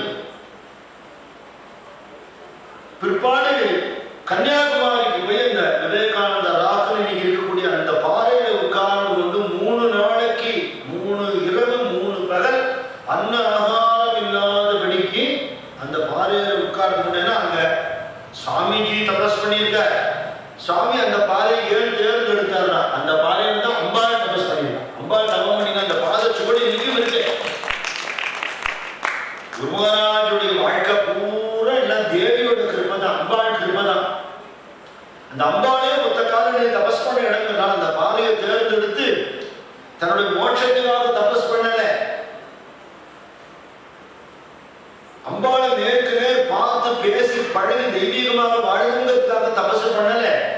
சொர்க்காதி போகங்களுக்கு தபசு பண்ணல, நமக்காக தபசு பண்ணல. இந்த தேசம் வாழணும், ஜனங்கள் கட்டப்படக்கூடாது. ஜனங்களின் வாழ்க்கையில துக்கமில்லாத நிலை எப்படி கிடைக்கும்னு புத்தரோட சரித்திரத்தை ஜனங்களோட துக்கத்தை பார்த்தார், முதுமையை பார்த்தார், வியாதியை பார்த்தார், மரணத்தை பார்த்தார், துறவியா போயிட்டார், ஆசைய துன்பத்துக்கு காரணம் கண்டுபிடிச்சாருன்னு சொல்லுவாங்க. சுவாமிஜி வந்து அப்படி வெறும் டிக்ளரேஷனோட நிற்கல. அந்த துன்பம் தீர்றதுக்கான வழி அவன் வீட்டு வாசலை கொண்டு போய் கொடுக்கணும். அவன் இங்க வரலன்னா நான் அவன் வீட்டு வாசலுக்கு வரேன். என்னுடைய ஒரே நோக்கம் இந்த நாட்டில் இருக்கிற ஜனங்கள் யாரும் துன்பப்படக்கூடாது. துன்பத்துக்கான காரணத்தையும் சொல்லி தீர்க்கறதுக்கான வழியும் சொல்லி இந்த வழியில வழி நடத்த வேண்டியது என் கடமையும். 3 நாளைக்கு ராவும் பகலும் அந்த சன்னியாசி வஸ்திரம் எல்லாம் அழுது அழுது நனைச்சு தேசத்துக்காக நமக்காக அழுது கதறினர். அப்போ அம்பாளுடைய கிருபையால இதுதான் மார்க்கம் ஒரு தெளிவு ஏற்பட்டது. அப்பவாவும் முடிவெடுத்தாருன்னா அப்பவும் எடுக்கல. ஏன்னா எந்த கன்னியாகுமரி கோவிலுக்குள்ள மூக்குத்தியோடு ஜொலிக்கிறாளோ, எந்த கன்னியாகுமரி இந்த பாறையில நின்று தபசு பண்ணினாலோ, எந்த கன்னியாகுமரி பாரத மாதாவாகவே இருந்து நம்மளை வழி நடத்துறாளோ அந்த கன்னியாகுமரி ஜெகன்மோகன் இருக்கா. அம்பாளே பூமியிலே இருக்கா, பூமியிலே அம்பாள் இருக்கா. அப்ப அந்த உத்தரவு தான் நமக்கு வேணும் அப்படின்னு குருமகாராஜ் திவ்ய தரிசனம் கொடுத்த பிறகும், அன்பர்கள்லாம் உதவி செய்கிறேன்னு சொன்ன பிறகும், கன்னியாகுமரியில் உள்ளுக்குள்ள தெளிவு ஏற்பட்ட பிறகும் அம்மாவுக்கு கடிதம் போட்ட. அம்மாவுக்கு இந்த கடிதம் போய் சேர்றதுக்கு முன்னாடி அம்மா நீலாம்பர் முகர்ஜி வீட்டில் இருக்கும் பொழுது ஒரு நாளைக்கு அங்க இருக்கக்கூடிய ஒரு சின்ன ஓடை கிட்ட உட்கார்ந்து இருக்கா. அம்மாவுக்கு பௌர்ணமி நிலவை பார்க்கறதுனா ரொம்ப பிடிக்கும். மகாபரிவாள சொல்றார், அன்னைக்கு வந்து சந்திர மண்டலத்தை தியானம் பண்ணும். சந்திர மண்டலம் மத்தியஸ்தான் ஒரு நாமம் லலிதாசாஸ்திரம். ஏன்னா மனசு சஞ்சலமானதுக்கு சந்திரன் காரணம். மனசு ஒழுக்கக்கூடியது அம்பிகை. இந்த சந்திர மண்டலத்துக்குள்ள அம்பிகையை தியானம் பண்றது ஒரு வழக்கம் உண்டு. அம்மா எப்பவுமே அப்படியே நிலவை பார்த்துட்டு இருக்கான். இந்த நில ஒளி இந்த ஓடையில் அப்படியே பட்டு பிரகாசிச்சுட்டு இருக்கிறத ஒரு ரம்யமான சூழ்நிலையில யாரோ தள்ளிட்டு வராப்போ தோன்றது. யாரும் பார்த்தா குருமகாராஜ் வர திரும்பியும் விட்டுட்டார். ஆனா அவருக்கு மரணம் உண்டோ, பகவான் தானே சாட்சாத் பகவான். அப்படி இறங்கி அந்த ஜலத்துல இறங்கிவிட்டார். அந்த கங்கையுடைய ஒரு பகுதி இருக்கு, அது அப்படியே இறங்கிவிட்டார். சத்த நேரத்தில் அதுல இருந்து சுவாமிஜி வந்து ஒரு கலசத்தை ஜலம் எடுத்து ஜெய் ஸ்ரீராமகிருஷ்ணா தெரிவிக்கிறார். இது அம்மாவுக்கு தரிசனம் ஆகுது. அப்ப குருமகாராஜுடைய தெய்வீக சாமீத்தியத்தை, அவருடைய செய்தியை உலகத்தை பரப்புறதுங்கிறது சுவாமிக்கு அவர் கொடுத்த கட்டளைங்கிறது அம்மாவுக்கு தெளிவாகி சுவாமிஜி நெற்றை போட்ட பொழுது அம்மா பதிலா போட்டு ஆசீர்வாதம் பண்ணினார். ஓ குருமகாராஜோட உத்தரவு, அம்மாவோட உத்தரவு, கன்னியாகுமரி கொடுத்த தெளிவு எல்லாம் சேர்ந்து கொண்டு சரி நான் போவேன். நான் குருவை பத்தி கூட கொஞ்சம் ஜாஸ்தி வெளியில சொன்னதில்லை. அப்பெல்லாம் பின்னாடி கேட்ட போது சொன்னாரா, ஏன் நீங்க சொல்லலைன்னு சுவாமிஜியோட வார்த்தை. யார் வந்து நித்திய சித்தர்னு குருமகாராஜே சொல்லியிருக்காரோ, சப்தர்ஷி மண்டலத்திலிருந்து வந்தவர்னு குருமகாராஜ் சொல்லியிருக்காரோ, இங்க வரக்கூடிய பக்தாள்லாம் சில பேர் 5 இதழ் தாமரை, 10 இதழ் தாமரை, 100 இதழ் தாமரை மாதிரி இருக்கா. நிறைய 1000 இதழ் தாமரை, சகசிரார்த்தம் கூடிய அப்பேற்பட்ட சுரூபம்னு சொல்லியிருக்காரோ, சிவ அம்சமாக அவர் சொல்லியிருக்காரோ, அவரை பத்தி யாராவது நிந்தனை பண்ணா அவரை பத்தி சொல்லாத, சிவ அபராதம்னு சொல்லுவார் அப்படின்னா அப்பேற்பட்ட சுவாமிஜி சொல்ற குருமகாராஜோட பேரை உச்சரிக்கிறதுக்கான தகுதி எனக்கு வரலன்னு சொன்னார். என்ன வார்த்தை! எப்பேற்பட்ட குருபக்தி! பிற்பாடு அவரை பத்தி பேசுறதெல்லாம் நான் நிறைய தடவை தவிர்த்து இருக்கேங்கிறார். ஏன்னா பேசணும். குருநாதரோட கருணை நினைச்சா தொண்டை தமிழர்களுக்கு பேச முடியுமோ? அந்த கருணையை பட முடியாம காசிப்பூர்ல இருந்த போது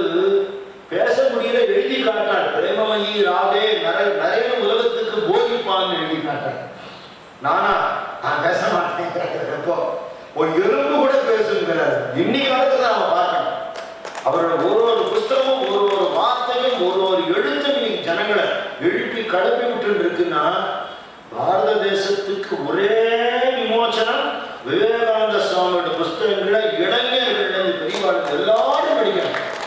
அது வந்து நாவல் இல்லை, டைம் பாஸ் இல்லை, படிச்சதை கடைபிடிக்கணும். நம்ம வீட்டு குழந்தைகளுக்கு சொல்லித்தரணும். கிரிக்கெட் காரங்களை பற்றி தெரியுது, சினிமா காரங்களை பற்றி தெரியுது, டிவியில் நடிக்கிறவங்க வாழ்க்கை வரலாறுலாம் தெரிஞ்சு என்ன லாபம் இல்லையா? சுவாமிஜியோட சரித்திரம், குருமரா சரித்திரம், அம்மாவோட சரித்திரம், என்ன தியாகம் இந்த தேசத்துக்காக, உலகத்துக்காக. அவரோட உபதேசங்களை தெரிஞ்சுன்னா வாழ்க்கையே மாறி போயிடும். அப்படி இந்த உத்தரவு நான் கிடைத்த பிறகு கேத்ரி சமஸ்தான மகாராஜா அவரும் கைகரியை பண்ற மக்கள் எல்லாம் சேர்ந்து சுவாமிஜி சொல்ற சாதாரண ஜனங்கள்ட்ட இருந்து வாங்க, ஏன்னா இவாளுக்காக நான் போறேன், யாரும் பணக்காரனுக்காக போல, இவாளுக்காக போறேன். 2 மாச காலம் கப்பல்ல பிரயாணம் பண்ணி சம்பந்தமே இல்லாத ஒரு கலாச்சாரம் இருக்கக்கூடிய ஒரு ஊருக்கு போற சுவாமிஜி. துளி சுயநலம் இல்லை. அது அப்படி போய் அங்க இறங்கிட்டு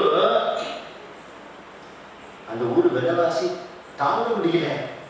2வது பாரத தேசத்திலிருந்து வராரு அப்படிங்கிறதுல வெளியூர்காரனால ஏமாத்துறதுங்கிறது எல்லா ஊரையும் எப்பவுமே கொண்டு போயிருக்கு. பார்த்தாலே தெரியும்.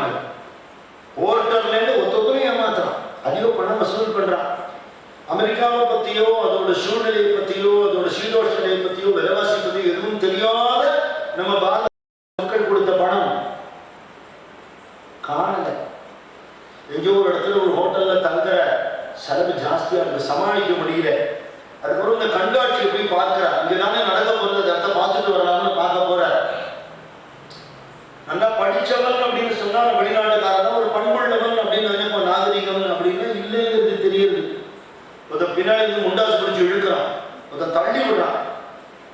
எதுக்கு நான் இப்படி வித்தியாசமா ட்ரெஸ் பண்ணிட்டு இருக்கேன் அப்படின்னு சொல்லி போறான்.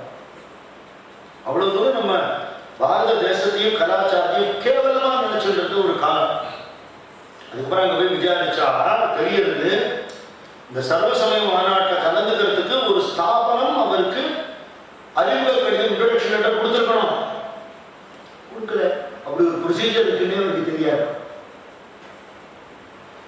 அடுத்தது என்னன்னா, இன்னும் 1 மாசம் கழிச்சு தான் நடக்க போது, டேட் போஸ்ட் போன்னு ஜூலை 2ல போயிருக்காரு. ஆகஸ்டுக்குள்ள சமாளிச்சாலும் விலைவாசி தாங்க முடியல, யாருக்குமே தெரியாது. பின்னாடி சொல்ற சுவாமிஜி, எங்க பாரத தேசத்துல ஒரு சன்னியாசி வீடுல போய் பிட்சை எடுத்து சௌக்கியமா இருப்பான், உங்க ஊர்ல தான் இருக்க முடியாது, மதிக்க மாட்டா யாரு.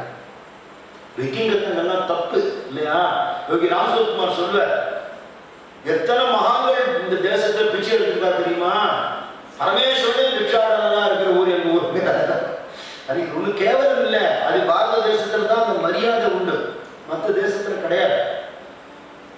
அதுக்கப்புறம் சமாளிக்க முடியலங்கிற நிலையில போஸ்டன்ல போனா கொஞ்சம் செலவு குறையும் அந்த ஊர்ல அப்படின்னு 900 மைல் கன்னடம் இருக்கிற ஒரு ஊருக்கு போறதே என்ன பண்ண போறோம் தெரியுது, அறிவு கடிதம் கிடையாது, கலந்துக்க முடியாதுங்கிறா.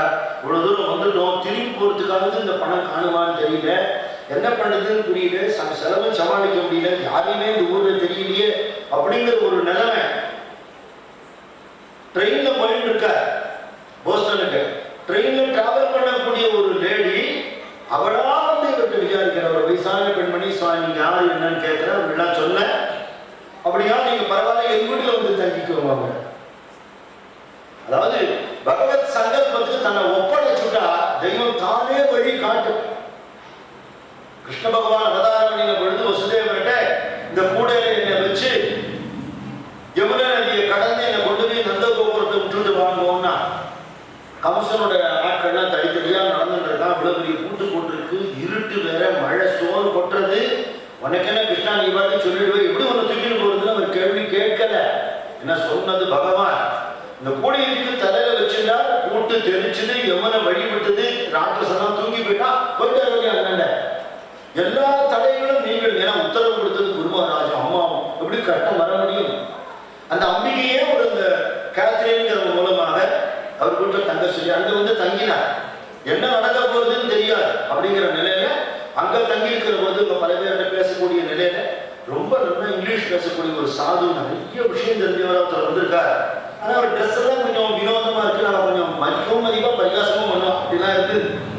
அப்போ அங்க வந்து ஒரு ப்ரொஃபஸர் ஒருத்தர் பார்க்க மிஸ்டர் ரைட் நினைக்கிறேன், அவர் பார்க்க நேர்ந்து அவர் பிரமிச்சு விட்டார். இவர் நான் அந்த மாதிரி வந்திருக்கேன், எனக்கு இன்ட்ரோடக்ஷன் லெட்டர், உங்களுக்கு போய் இன்ட்ரோடக்ஷன் லெட்டரா? சூரிய பகவானுக்கு லெட்டர் கொடுத்தாப்புல தான் இருக்குது, நடக்கிறது அதிகமா? சூரியன் ரொம்ப நாளா பிரகாசிப்பாங்க, சர்டிபிகேட் கொடுக்க முடியுமா, லெட்டர் தர முடியுமா அப்படின்னு அந்த சர்வசமய மாநாட்டை நடத்தக்கூடிய ஒரு டாக்டர் பரோஸ்க்கு லெட்டர் எழுதுறார். நம்ம தேசத்தில் இருக்கிற படிச்ச அவ்வளவு மேதைகள் சேர்ந்தா கூட இவருக்கு சமமாக முடியாது, அப்பேற்பட்ட ஒரு ஸ்காலர். அது படிச்சு வர அறிவா? அபரோக்ஷ ஞானம், அனுபவ ஞானம், தபஸ்னால வந்தது. பின்னாடி சுவாமிஜி சொல்ற, இவ்வளவு நான் எங்க தெரிஞ்சேன்னு கேட்கிறேடா, தன் பேரை கூட இங்கிலீஷ் எழுத தெரியாத ஒரு கடவுள்கிட்ட தெரிஞ்சுட்டேன்.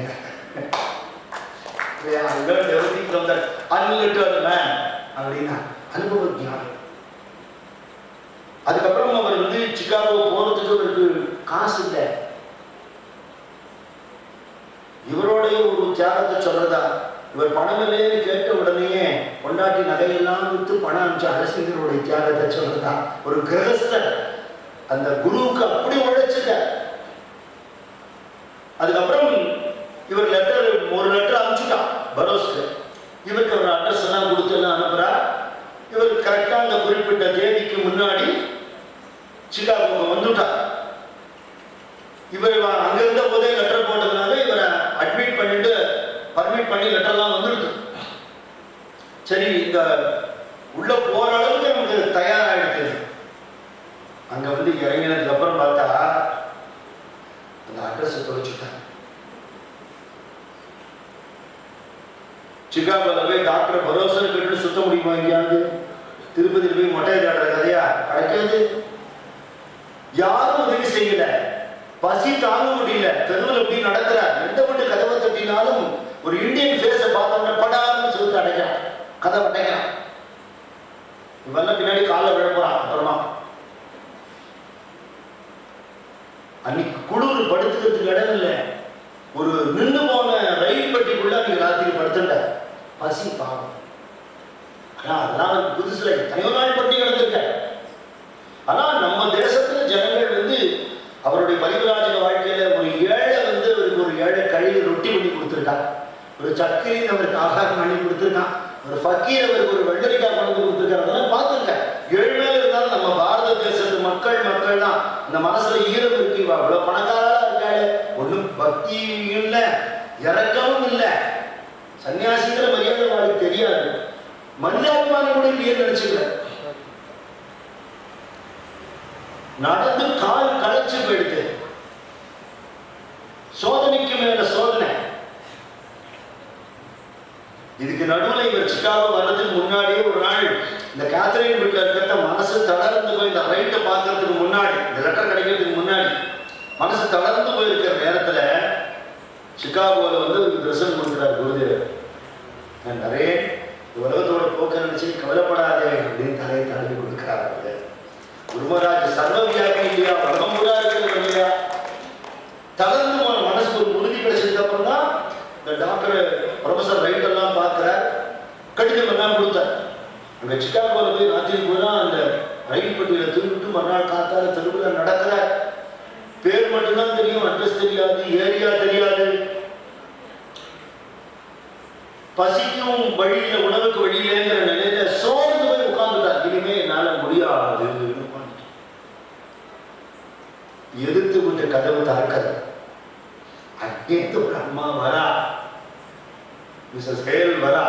வந்துட்டு நீங்க இந்த சர்வசமய மாநாட்டை கலந்துக்கு வந்திருக்கீங்களான்னு கேட்கிறேன். எப்படி இருக்கும் இல்லையா? கதை சத்தியம். யார் குருவை நம்புறாளோ, தெய்வத்தை நம்புறாளோ, லோகக்ஷேமத்துக்காக உழைக்கிறாளோ அவளை போராடலாம் கதவு திறக்கும். சத்தியமா நடக்கும். சரிமனமா வாழ்ற வாழ்க்கையில அது புரிஞ்சுக்க முடியாது. உலகத்துக்கு தியாகம் பண்ற வாழ்க்கையில அந்த அருள் ஒரு இடத்தையும் வழி நடத்துறத ஒருத்தன் பார்ப்பான். நேர அட்ரஸ் தெரியல, இடம் தெரியல, போக வழி இல்லை, ஐயோ அயல் நாட்டில் உட்கார்ந்து இருக்க, எதிர்த்து விட்டு கதவை திறந்து இவர் ஏற்றது பேசுறான். வாங்கன்னு கூட்டிட்டு போய் முதல்ல ஆகாரம் கொடுத்து, அதுக்கப்புறம் அந்த டாக்டர் பரோசர் கான்டாக்ட் பண்றதுக்கான ஏற்பாடுகள் எல்லாம் பண்ணி அதுக்கப்புறம் இந்த குறித்த தினத்துல அந்த மாநாடு நடக்கிறது. இந்த செப்டம்பர் 11 இதே தினம் மேடையில் இருக்கக்கூடிய 10 மதத்தோட பிரதிநிதிகளுக்கு அடையாளமாக 10 தரம் மணி அடிச்சு போட்டுருக்காங்க. இதுல ஒரு மதத்துக்கும் இன்னொரு ரெப்ரசன்டேட்டிவ் அவ அந்த அதாரிட்டியோட வந்திருக்கா. இவருக்கு அந்த மாதிரி யாரும் கொடுக்கல. அதுல ஒரு தெய்வ சங்கல்பம் இருக்கு. ஏன்னா ஹிந்துயிசத்தோட ரெப்ரசன்டேட்டிவ் இல்லை. உலகத்தில் இருக்கிற வேர்ல்ட் ஸ்பிரிச்சுவாலிட்டியோட ரெப்ரசன்டேட்டிவ், யூனிவர்சல் ஸ்பிரிச்சுவாலிட்டியோட ரெப்ரசன்டேட்டிவ். அவர் எந்த ரிலிஜனுக்குள்ளேயும் அடக்கவே முடியாது. அதனால அப்படி அமைஞ்சு போயிடுது. அங்க பார்க்கிற எல்லாம் அவ்வளவா ப்ரிப்பேர்டு ஸ்பீச் எல்லாம் பிளான் பண்ணி எழுதி பேசுறான். பிரமாணமா கை தட்டெல்லாம் இருக்கு. இவர் பின்னாடி சொல்றாரா, நான் உடனே ப்ரிப்பேர் பண்ணாம போயிட்டேன். இவருக்கு எதுக்கு ப்ரிப்பரேஷன்? நிறைய உலகத்துக்கு போதிப்பான்னு எப்போன்னு எழுதிவிட்டாரு. பதிச்சுட்டாங்க தீரணும். பகவானோட வாக்குன்னு மார்னிங் செஷன் வரல. இவரை பேச விடும்போது நான் அப்புறம் பேசுறேன் காடை காட்டிக்கிட்டே இருந்தார். மத்தியான செஷன் ஸ்டார்ட் ஆகிடுது. சாயந்தரம் வரப்போறது. அப்பவும் அவர் பேசல. என்ன அவர் பேசவே மாட்டாரான்னு நினைச்சிட்டு இருக்கா. ஒரு அனாமதேய துறவி மாதிரி தான் வாழ்ந்துதான் அவர் தென்படுறது.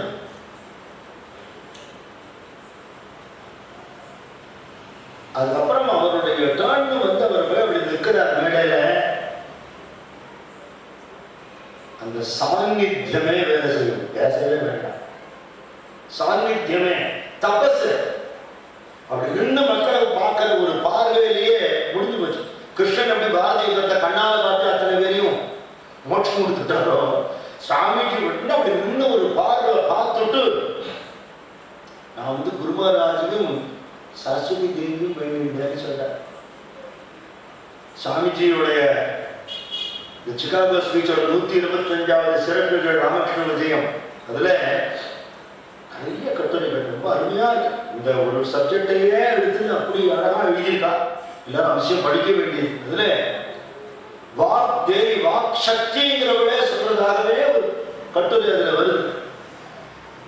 அதுக்கு முன்னாடி அந்த வருஷத்துல நடந்த ஒரு சர்வசமய ஒரு மாநாடு மாதிரி அந்த நிகழ்ச்சியில நம்ம பெரியவர் பேசின ஸ்பீச்சும் அதுல இருக்கு. ரொம்ப அழகான ஒரு விஷயத்த சுவாமிஜி அதுல சொல்ற. ஒரு ஆர்கெஸ்ட்ரா அப்படின்னா, அதாவது ஒரு இசைக்குழுன்னு சொன்னா, ஒரு ஹார்மோனியம் இருக்கும், மிருதங்கம் இருக்கும், டோலக் இருக்கும், ஃப்ளூட் இருக்கும், பாடுறதா இருக்கும். அப்படி வெவ்வேறு விதமான வாத்தியங்கள், வெவ்வேறு விதமான அதோட அமைப்புகள் இருக்கும். இது எல்லாம் சேர்ந்து ஒன்னா ஒரே ஸ்ருதியில வரும்போது தான் அந்த இசை கேட்கறதுக்கு நல்லா இருக்கும். இவன் எங்க டபடபடம் தட்டிட்டு, அவன் இங்க வாசிச்சுட்டு ஒண்ணு நல்லா இருக்காது. பாடுற சுத்தி இல்லாம பாடு அப்படி இருக்கக்கூடாது. அது எல்லாம் சேர்ந்து ஒத்திசைவுன்னு தமிழ்ல சொல்றோம், இங்கிலீஷ்ல ஹார்மனின்னு சொல்றோம். அந்த ஹார்மனிங்கிறது உலகத்தில் இருக்கிற எல்லாரும் வழிபடக்கூடிய ஒரு தெய்வம், ஒரே ஒரு உலகம் தான், ஒரு பிரபஞ்சம் தான். இதை நாம பிரிச்சுக்கிறோம். அமெரிக்கா, ஆப்பிரிக்கா, இந்தியா, பாகிஸ்தான் நம்ம பிரிச்சுக்கிறோம். பகவான் சிருஷ்டி பண்ணது ஒரு உலகம், ஒரு சமுத்திரம். அதுக்கு இந்தியன் ஓஷன், பசிபிக் ஓஷன் பேர் விட்டுக்கிறோம். ஒரே ஆகாசம், ஒரே பகவான், அத்தனை பேரும் ஒரு குடும்பம். இதுதான் தத்துவம். இதுதான் நம்ம வேதாந்த தத்துவம். இதுதான் இந்த ஹார்மனிங்கிறத தான் அதுல ஸ்ட்ரெஸ் பண்ணி சொல்லியிருக்கேன். இந்த பாவம் உள்ளுக்குள்ள இருக்கும் பொழுது வெறும் வார்த்தையாக அந்த கட்டுரையிலேயே எழுதியிருக்கு. பாக்ஷக்தி சொல்ற கட்டுரையிலேயே, சகோதர சகோதரிகளே அப்படின்னு சொன்னார் சுவாமிஜி இல்லையா. சிஸ்டர்ஸ் அண்ட் பிரதர்ஸ் ஆஃப் அமெரிக்கான்னு சொன்னோட 2 நிமிஷத்துக்கு கை தட்டினான்னு இருக்கு. அந்த வார்த்தைக்காக இல்லை. ஏன்னா அவருக்கு முன்னாடி 2 பேர் இந்த வேர்ட்ஸ் யூஸ் பண்ணியிருக்காங்க. ஜெனரலா அந்த சொல்ல மாட்டேன். சாமிஜிக்கு முன்னாடியே முன்னாடி தான் லேடிஸ் அண்ட் ஜென்டில்மேன் தான் இல்லையா, 2 பேர் சொல்லியிருக்கா. ஆனா அதுல உண்மை இல்லை. சொல்லணும்னு சொல்லுங்க இல்லையா. இவருக்கு உலகம் பூரா ஒரு குடும்பம்ங்கிற எண்ணம் இருக்கக்கூடிய ஒரு விஸ்வாத்மாவாக இருந்து கொண்டு எல்லா தர்மங்களும் ஒரே இடத்துதான் கூட்டின்னு போறதுங்கிறத குருநாதர் கிட்ட இருந்து படிச்ச ஒரு அனுபவம், எல்லாத்தையும் சஞ்சாரம் பண்ணி பார்த்ததுடைய அனுபவ ஞானம். வேதம் சொல்றது சத்தியம் அப்படிங்கறத உணர்ந்து ஆத்மானுபவம் கிடைச்சாலுடைய உடம்புனால துன்பம் தான்ங்கிறத பார்த்து தெரிஞ்சின்றது. அத்தனையும் உள்ளுக்குள்ளே இருந்து அப்படி கிளம்பி அவர் சொன்ன அந்த வார்த்தை இருக்க, அதுக்கு நான் கேட்டேன். அவர் சுவாமிஜிங்கிறதுனால அவருடைய தபஸுக்கு, அவருடைய வாக்குக்கு, அதற்கு உள்ளார்ந்த பாவத்துக்கு, சும்மா சகோதர சகோதரிகளே இல்லை, நிஜமாவே எல்லாரும் நினைச்சேன். ஒரு சந்தர்ப்பத்துல ஒரு கருப்பு இனத்தை சேர்ந்தவர், நீக்குன்னு சொல்லுவாங்க, அவர் கருப்பு இனத்தை சேர்ந்தவர். அவர் போர்ட்டா இருக்கார் ஒரு இடத்துல, சுவாமிஜியோட சாமான் எடுத்துன்னு வரத, நீங்க எங்க இடத்தை சேர்ந்த ஒருத்தர் நீங்க இவ்வளவு பெருமையா தூரம் இருக்காரு, எனக்கு ரொம்ப சந்தோஷம்னு சொன்னாராம். நிறைய பேர் சுவாமிஜி அப்படி நினைச்சுட்டு இருந்திருக்கா. சுவாமிஜி அவர்கிட்ட மறுத்து பேசுறேன், நான் உங்க இனம் இல்லப்பா, நான் இந்தியன் அப்படின்னு சொல்லலையா. ஏன் சொல்லலையேன்னு கேட்டதுக்கு, அவனு என் சகோதரன் இல்லையா, நானும் நீ சமம் இல்லை, நான் சொல்ல மாட்டேங்க. ஒரு பரிவிராஜகர அலைஞ்ச காலத்துல பசி மயக்கத்துல விழுந்துட்டார். ஏதாவது ஒரு ஆகாரம் வேணுமேன்னு சொல்லிட்டு அவரோட குருபாகி ஓடுறார், எங்கேயாவது கிடைக்குமா. ஒரு ஸ்மசானத்துல ஒரு ஃபக்கீர், முஸ்லீம் ஃபக்கீர் இருக்கார். அவருக்கு ஒரே ஒரு வெள்ளரிக்காய் இருக்கு, அவரும் எழுப்பான். இந்த வெள்ளரிக்காய் எடுத்துன்னு இதை அவருக்கு கொடுத்துருமோன்னு இவர்கிட்ட சொல்ற. சுவாமிஜி அந்த தீரமான நிலையில நீ எனக்கு கொடுன்னு சொல்ற. இல்லை இல்லை, அவர் முஸ்லீம் மயங்கிற நிலையில சுவாமிஜி சொல்ற, நம்ம எல்லாம் ஒரே கடவுளோட குழந்தைகள் இல்லையா, நம்ம சகோதரா இல்லையா. அதுதான் அந்த உண்மையான உணர்வு இருக்கும் பொழுது இல்லையா, உள்ளத்துல உண்மை இருந்தால் வாழ்க்கையில் உண்மை ஒளி உண்டாகுங்கிற பாரதியார். அந்த சத்தியம் அப்படி வார்த்தையால் வெளிப்பட்டு அப்படி 2 நிமிஷத்துக்கு கைத்தட்டியே செலவழிச்சுட்டு அவ்வளவு பேரும் 4000 பேரும் கைத்தட்டிட்டான். உட்காந்து இருந்த சீட்டிங் கெப்பாசிட்டி மட்டும் 4000. நிறைய பேர் நெருங்கி அடிச்சு நின்றுட்டு இருந்திருக்கான். அதுக்கப்புறம் ஒரு 3.5 நிமிஷம் தான் அவர் பேசியிருக்காங்க. ஃபர்ஸ்ட் ஸ்பீச்சுங்கிறது வெறும் 3.5 நிமிஷம் தான். அந்த கட்டுரையில் ரொம்ப அழகா இருக்கு. கீதையுடைய அத்தியாயங்கள் மாதிரி 18 வாக்கியங்கள், இத்தனை வார்த்தைகள் கூட சொல்லப்பட்டிருக்கு. இந்த உலகத்துக்கே தாயான மதத்திலிருந்து நான் வருகிறது பெருமையோடு சொல்றேன். ரொம்ப புராதனமான துறைகளோட மரபிலிருந்து நான் வரேன்னு சொல்றேன். வந்தாரை வாழ வைக்கும் தேசம் இது. எத்தனை பேர் அகதிகளா வந்தாலும் அவளை இன்னைக்கு காப்பாற்றிட்டு இருக்கக்கூடிய தேசம்.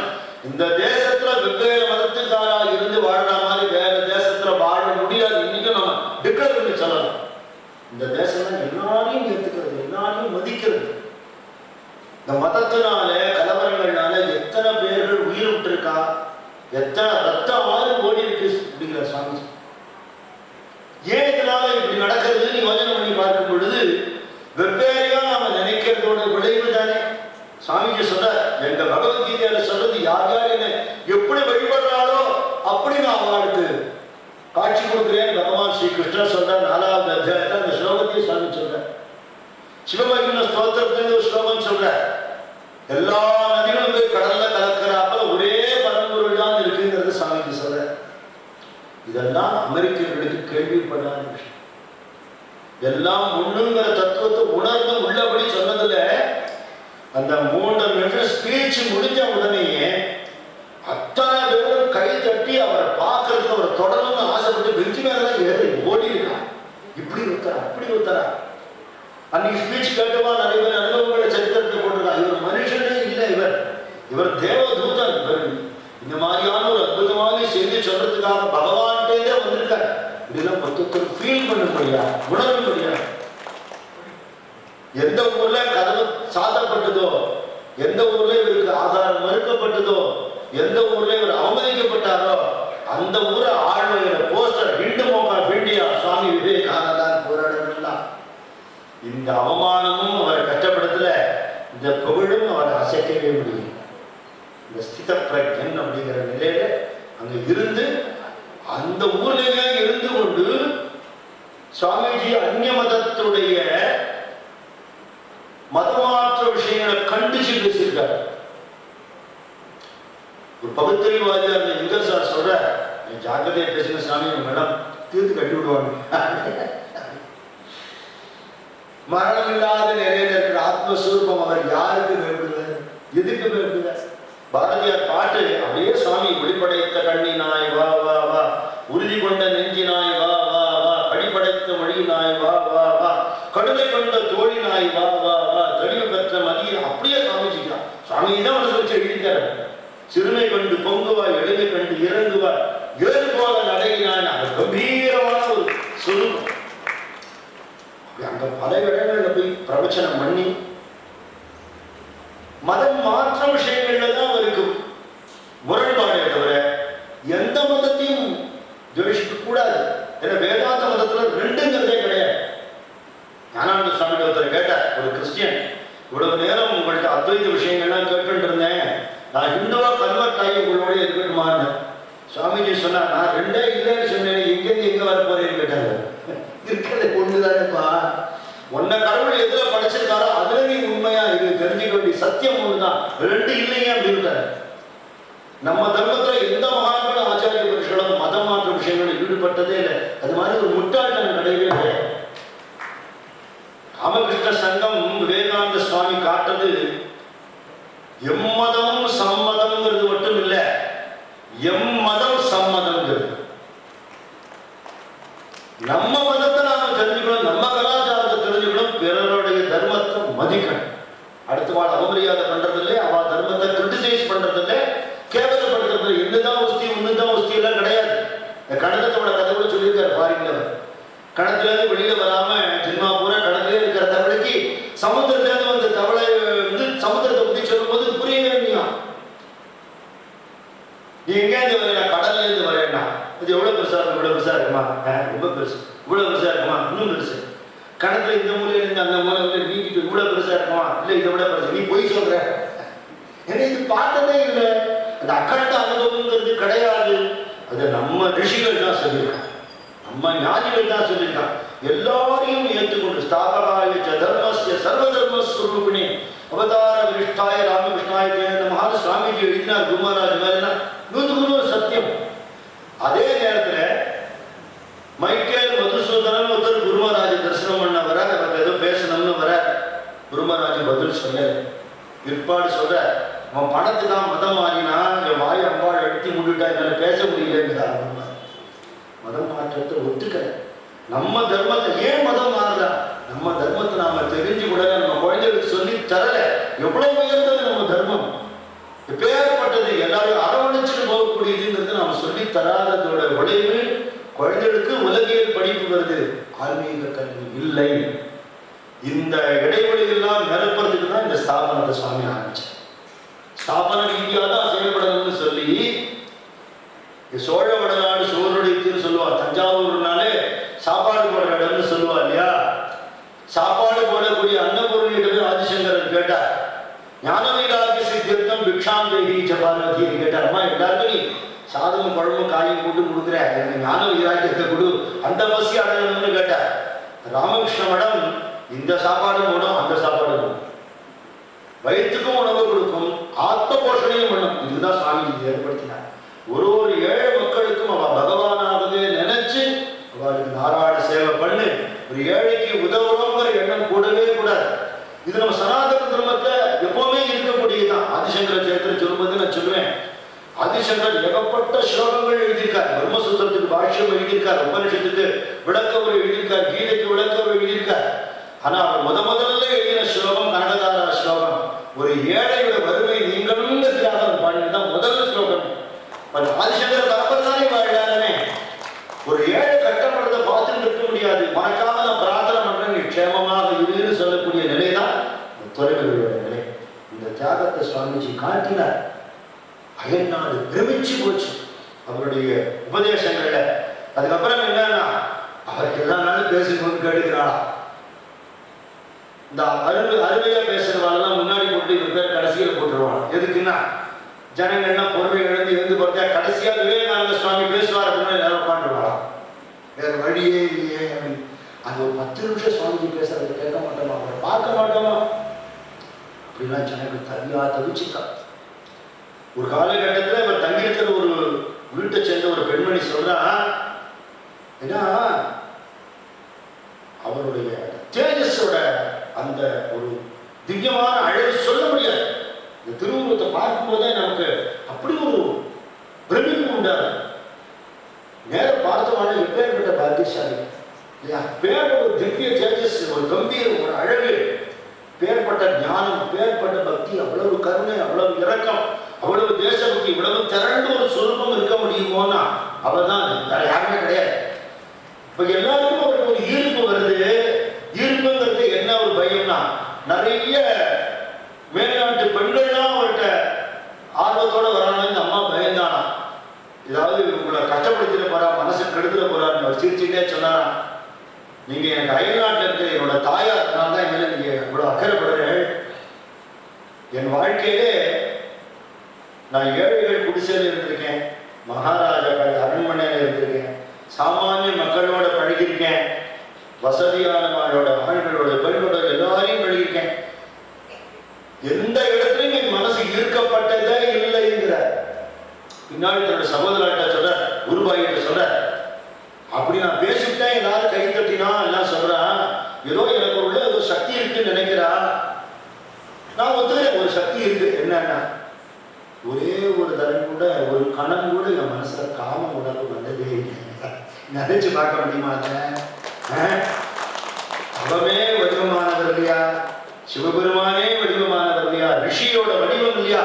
அவருக்கு தானே அப்படி இருக்க முடியும் இல்லையா? எல்லா விதத்திலையும் எல்லாரும் இருக்கக்கூடிய ஒரு திறமை இருந்தும் எதிலையும் சிக்கிக் கொள்ளாமல், கிரீஷ் கோஷ் நாராவாசியரை பத்தி இவரை பத்தி சொல்லும் போது சொல்ற, மாயை ரெண்டு பேருக்கு மட்டும்தான் தோத்து போயிட்டாங்க.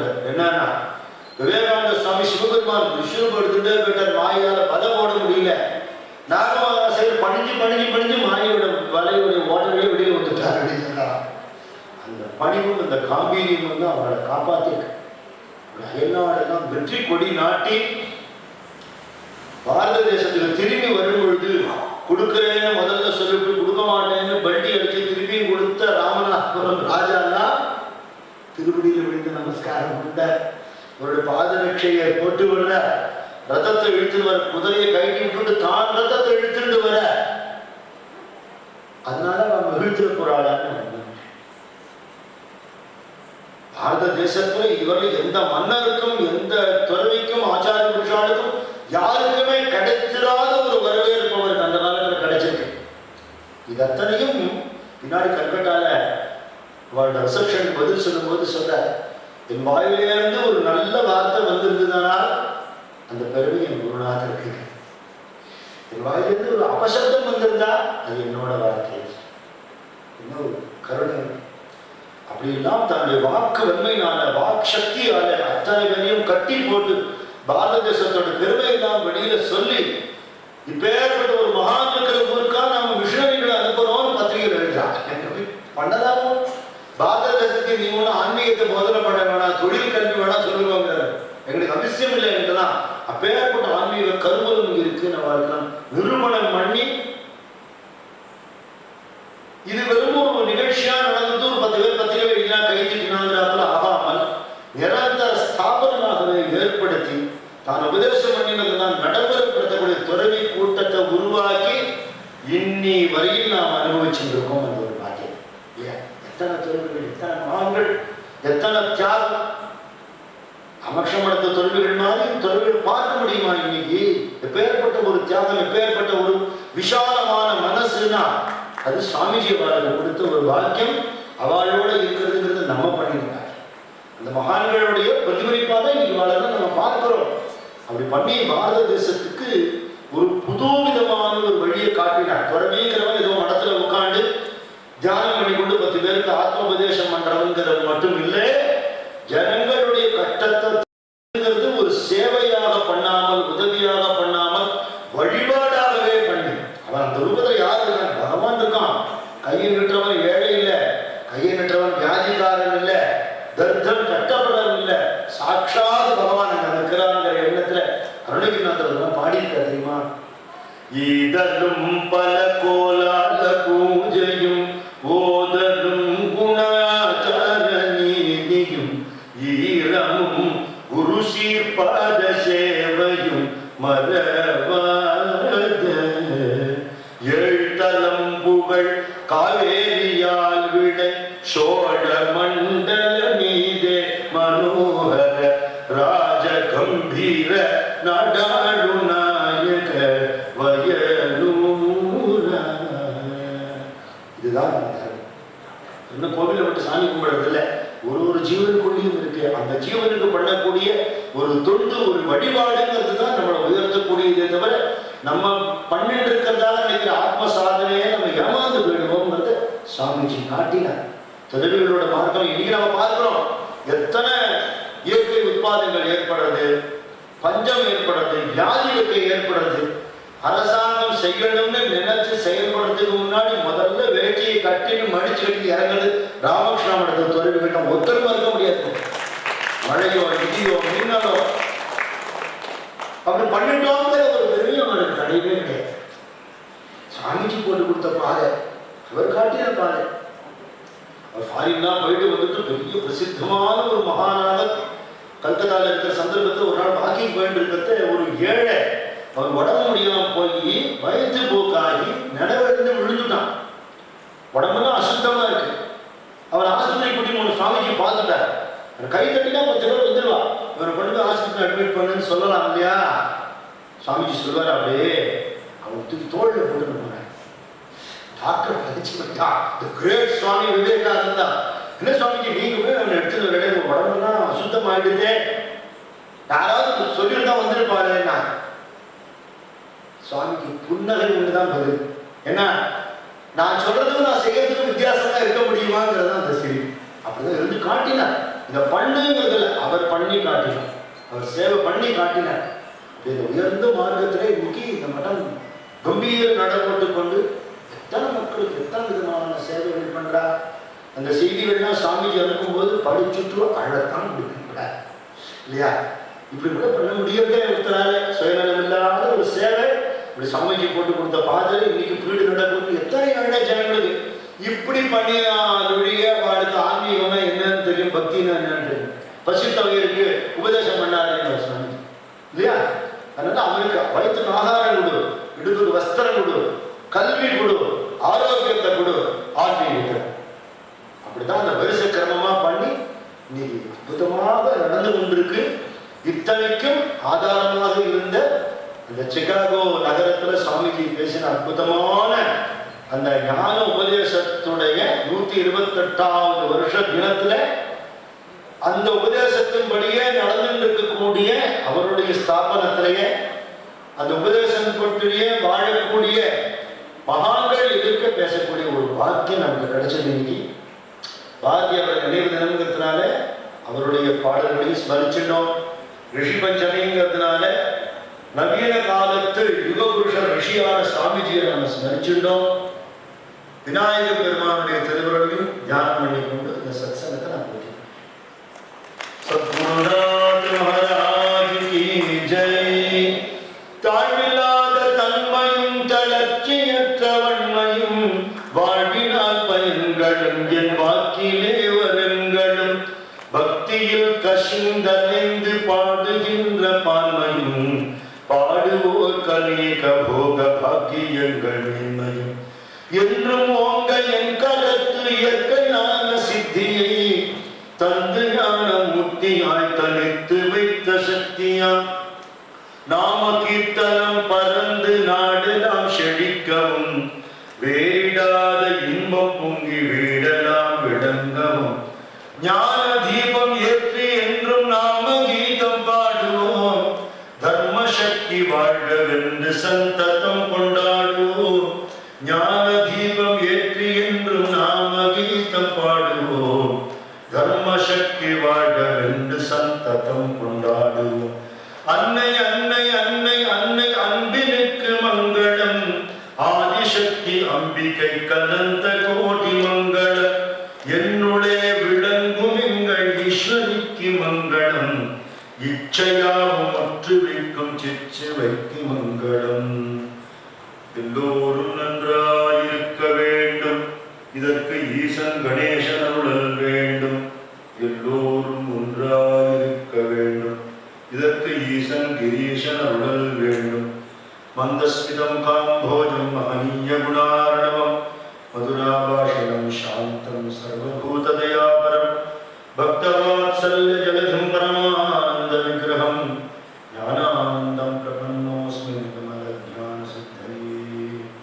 सद्गुरुनाथ महाराज की जय। भारत माता की जय।